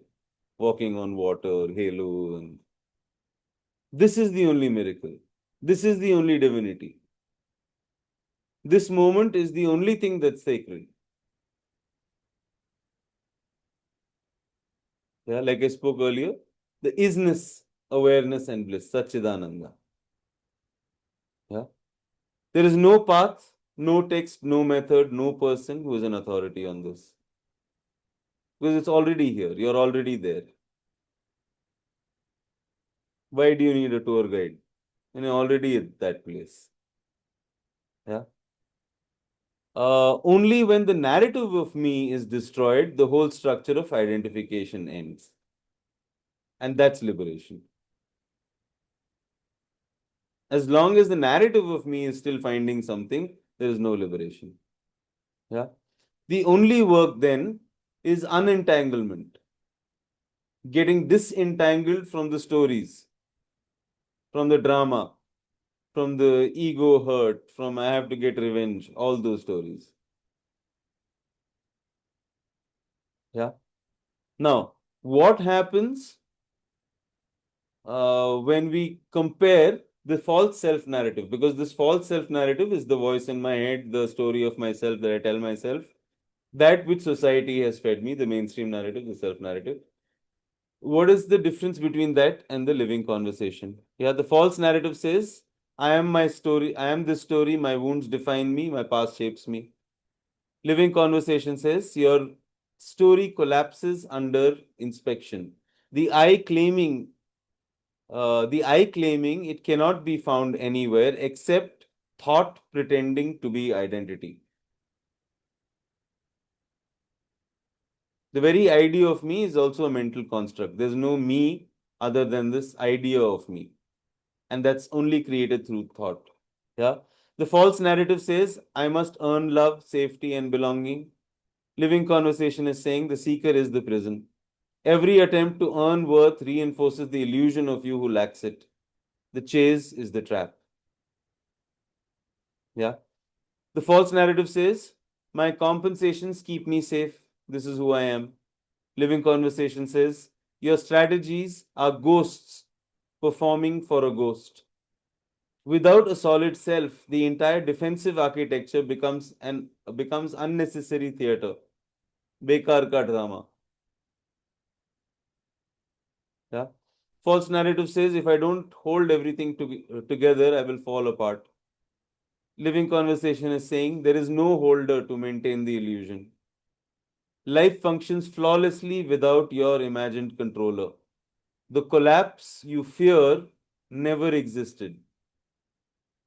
There's nothing to collapse because there's nothing there in the first place. False narrative says my suffering is real, personal, and meaningful. Living conversation says suffering belongs to the story, not to reality. When the storyteller dissolves, the entire drama loses its anchor and it evaporates into immediacy, that which is now. Yeah. What happens when this false self narrative meets the living conversation? One, when the living conversation meets your self narrative, the entire grammar of the I collapses. The beliefs, wounds, compensations lose meaning the moment the believer dissolves. 2. The narrative, the narrative self, this false narrative, fights for survival, but the living conversation exposes seeking itself to be the trap. The terrified child, the achiever, the victim all vanish without the seeker. 3. What remains after the collision is not a healed identity, but the absence of one. Action without the doer, love without the need for earning, presence without the story.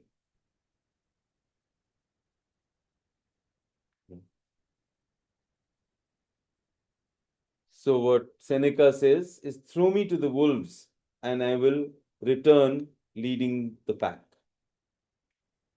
Stepping out might look like being thrown into the wolves, right? But it's not. With this establishing in your true self, true connection, true emotion, true intimacy is possible. And that is what is truly attractive. That's what is beautiful in the world.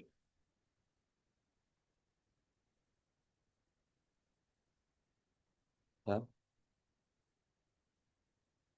I want you to share now a little bit. What did you get from the entire journey?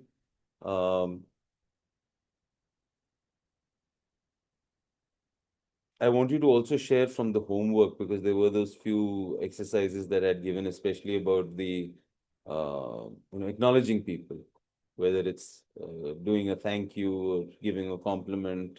Yeah, what was that whole experience like? And if you've done the mirror exercise again, what did you get from that? Yeah. So I'll open it up for sharing. Before that, I want to remind you that we'd started with this intention. And so you can all open your book to your first intention which you wrote down and see how far you've come on that as well. Okay. So we started with this intention to have amazing breakthroughs that lead to freedom and to discover and establish in the true self. So this is where we come full circle to the intention. Yeah. Next NSN journey, if you know anyone who wants to do this thing, happens on the 24th of November. Yeah. And okay, this is now already done. So yeah, we'll talk about this some other time. Cool. Okay, so I'm going to open it up. Whoever wants to share, please go ahead.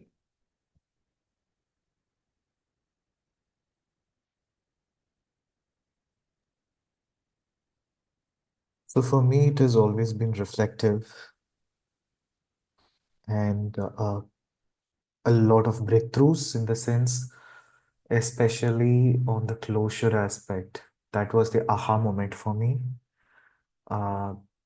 Like even I put it on groups, 30 years I have taken it unknowingly, and now that it's cleared and I can see it melting. And physiologically also, like the vegetables which I could start eating because it was thrusted at one point and now it's easy to eat. And from there till disturbing Johanna and Sneha and pestering them with questions and also with you. And also concretizing it on my daily experiences and then again throwing you with questions and answers. Uh, it didn't look anything that I was, sitting and working on it. It was much more an internalized affair where I have traveled the journey and here I stand. And from here also I'm walking. Okay. Whether am I going to run with it or walk with it, I leave it for the time because that's a relative concept. But this is carrying with me. Sort of a luggage without a baggage. So yeah. Awesome, Maddie. Thank you. Super. One request for me is I would like to have the PDFs of all the assignments so that because we haven't done all of them. Sure. So, as a homework in this 14 days, at least I will get to Yes, work on them. absolutely. And Absolutely. if there's any other doubt, then I'll come back and, Yes. post it. Yes, always here. So yeah, that's again, so we've just about got a glimpse into various ideas, right? It's totally up to you to further explore all these things. There's so many things that can be explored to much greater depth. Awesome. Yes. Cool. Bhavna. I think first 2 weeks were like work wise, assignment wise, they were a lot, but I was too excited.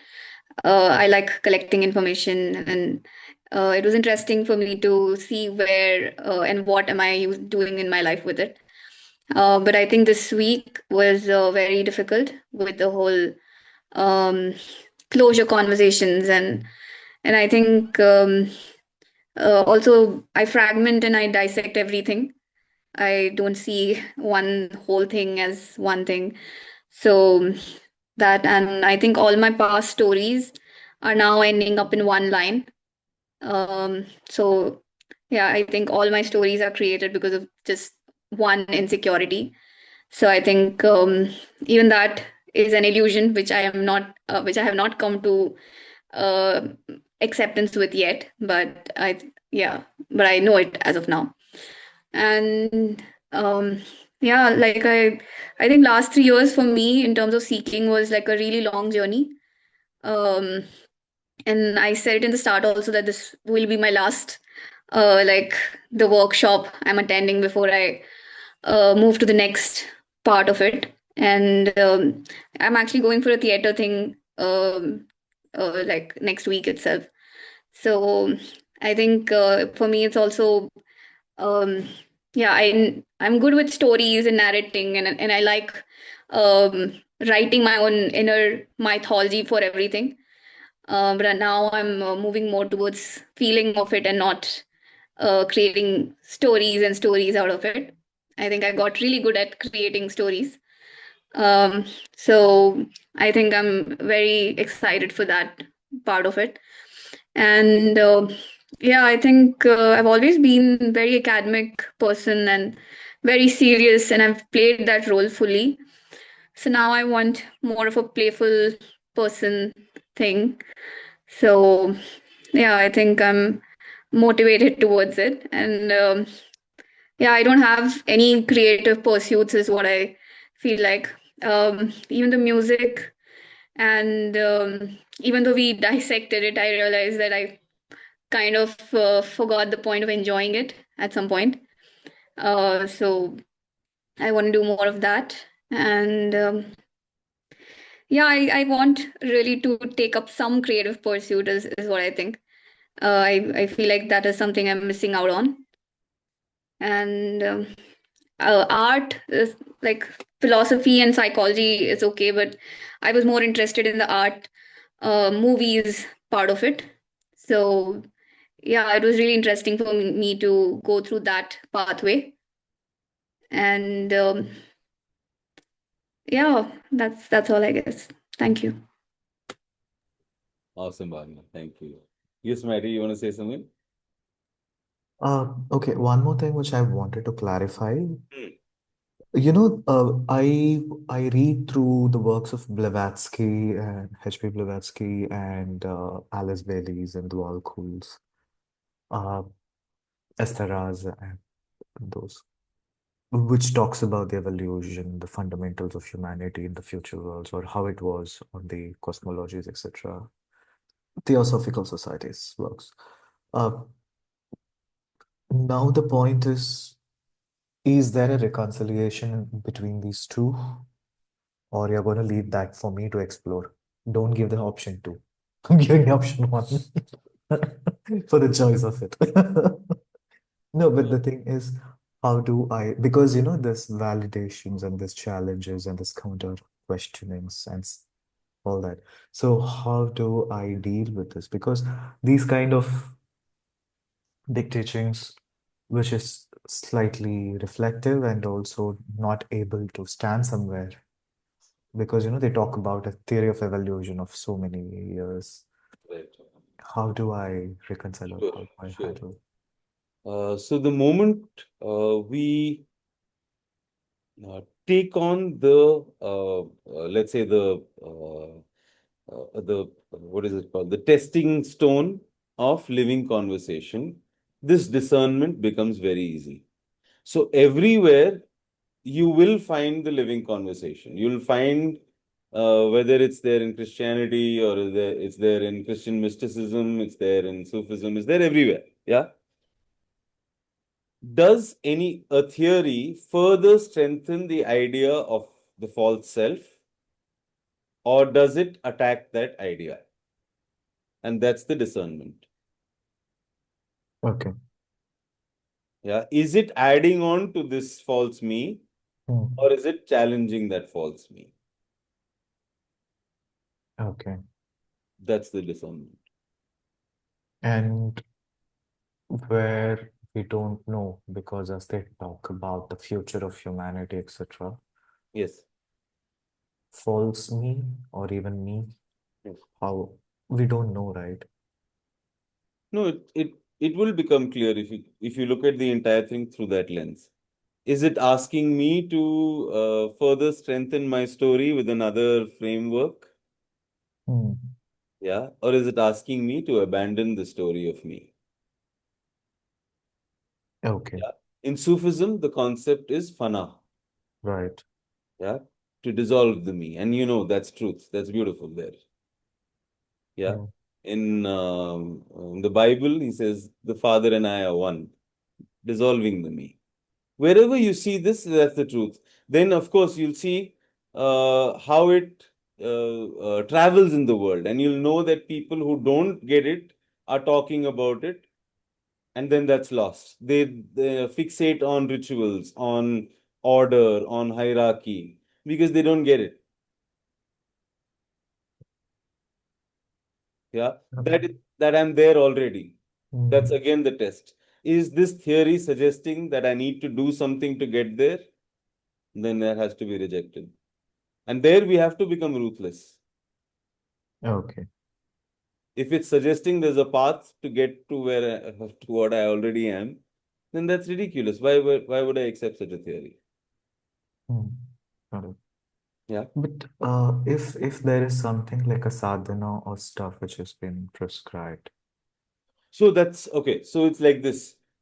that's the tricky line, Yes. of So meditation discernment. techniques, Yeah. paths, concepts, none of them can get you there because you're already there, right? Hmm. But what they can become useful in is in establishing. Mhm. Yeah, Okay. the moment the context is there, the moment there's clarity, yes, use these methods to establish. So right now, if I want to focus on my breath, I do that right now to bring myself back. It's all about how to get back. Mind goes away, easily, effortlessly bring it back. Mind goes away, bring it back. Mind goes away, bring it back. That's all we're doing until it's established strongly. Okay. Yeah. I wanted to say I also need the PDFs, Sure, yeah, that last will come week's in the and dashboard. The moment I open that next phase, you'll have access to all the previous assignments. okay. And I didn't do the gratitude exercise. I want to do it now. Uh, especially for Shania. Thank you for like sharing your experience with the closure, um, like the experience and even the ghosting, even the people who ghosted you. I think that um I think that was really important for me to do because I came to realize that it's just in my head that this person has ghosted me, but they did not. So it was, yeah, funny. Thank you. Listen, that's a huge thing again, right? We think that what we are saying it doesn't have impact. The moment we share something that's real, anyone can relate with it because human design is the same. And through this way of sharing, we open up possibilities for others. If I can share authentically that I was stuck in some story and I had this insight and I took action and now it's a totally different thing, just sharing that makes the other person who's also stuck in a story realize that it is possible to be free of it. Yeah. So again, this becomes our duty to take on, right? It's not something, oh, it's a whim or a fancy. Because what I throw out into the world is what's coming back to me. And what am I throwing out in the world? Pain. And then I expect, oh, happy things should come to me. No. It's only when I can spread the light does light come back to me. Yeah. Okay, beautiful. Anyone else? Shania, you want to share something? Although we did have yesterday a meeting, so Yeah, but I do want to share. sure, go ahead. I want to say thanks again because uh, for me, establishing and even the conversation I had with you guys were beautiful. It's I don't know, it's like cutting something off and it's just gone. And journey is always gone is I've started early on and I have never thought I would reach this early. So it's been amazing and looking forward wherever I sit because I have never thought I would meet people in person, but let's see. Yeah. Thank you so much. Beautiful, awesome, awesome. So, from my end as well, I want to acknowledge each one of you. Sure, yeah. Having the Sorry to courage. interrupt. Yes, go ahead. Where did all this start? Because I heard Jonas with you for 8 years now. So where did all this start? NSN, yeah, long back, long back. Yeah, so it's immaterial. From where did it go? It's always been there and will always be there. Right now, this is one expression of the living conversation. Tomorrow, it will be something else. Right. That's all. The characters, the stories, they're not important. Any reason? It's not important. When you wake up from the dream is not important.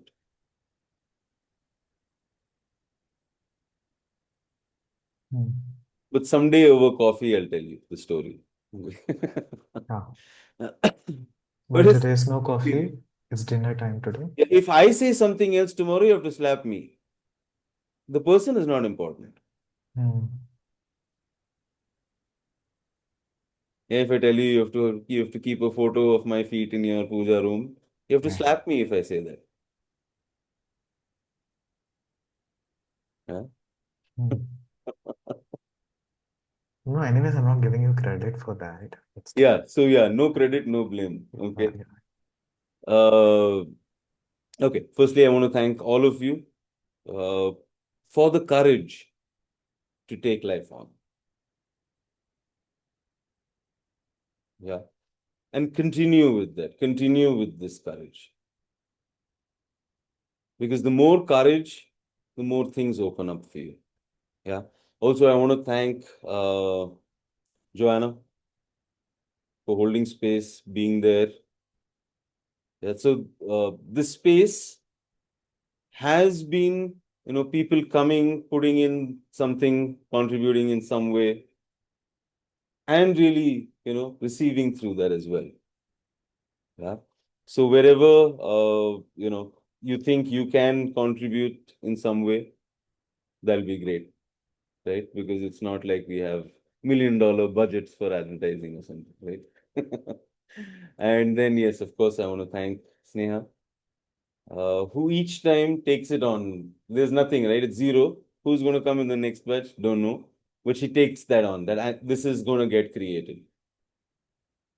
And like anything you take on to create, obstacles come up. Yeah, all kinds of things show up. And then it's about, putting yourself there, making that no matter what, this will happen. Yeah. So that's the space she holds.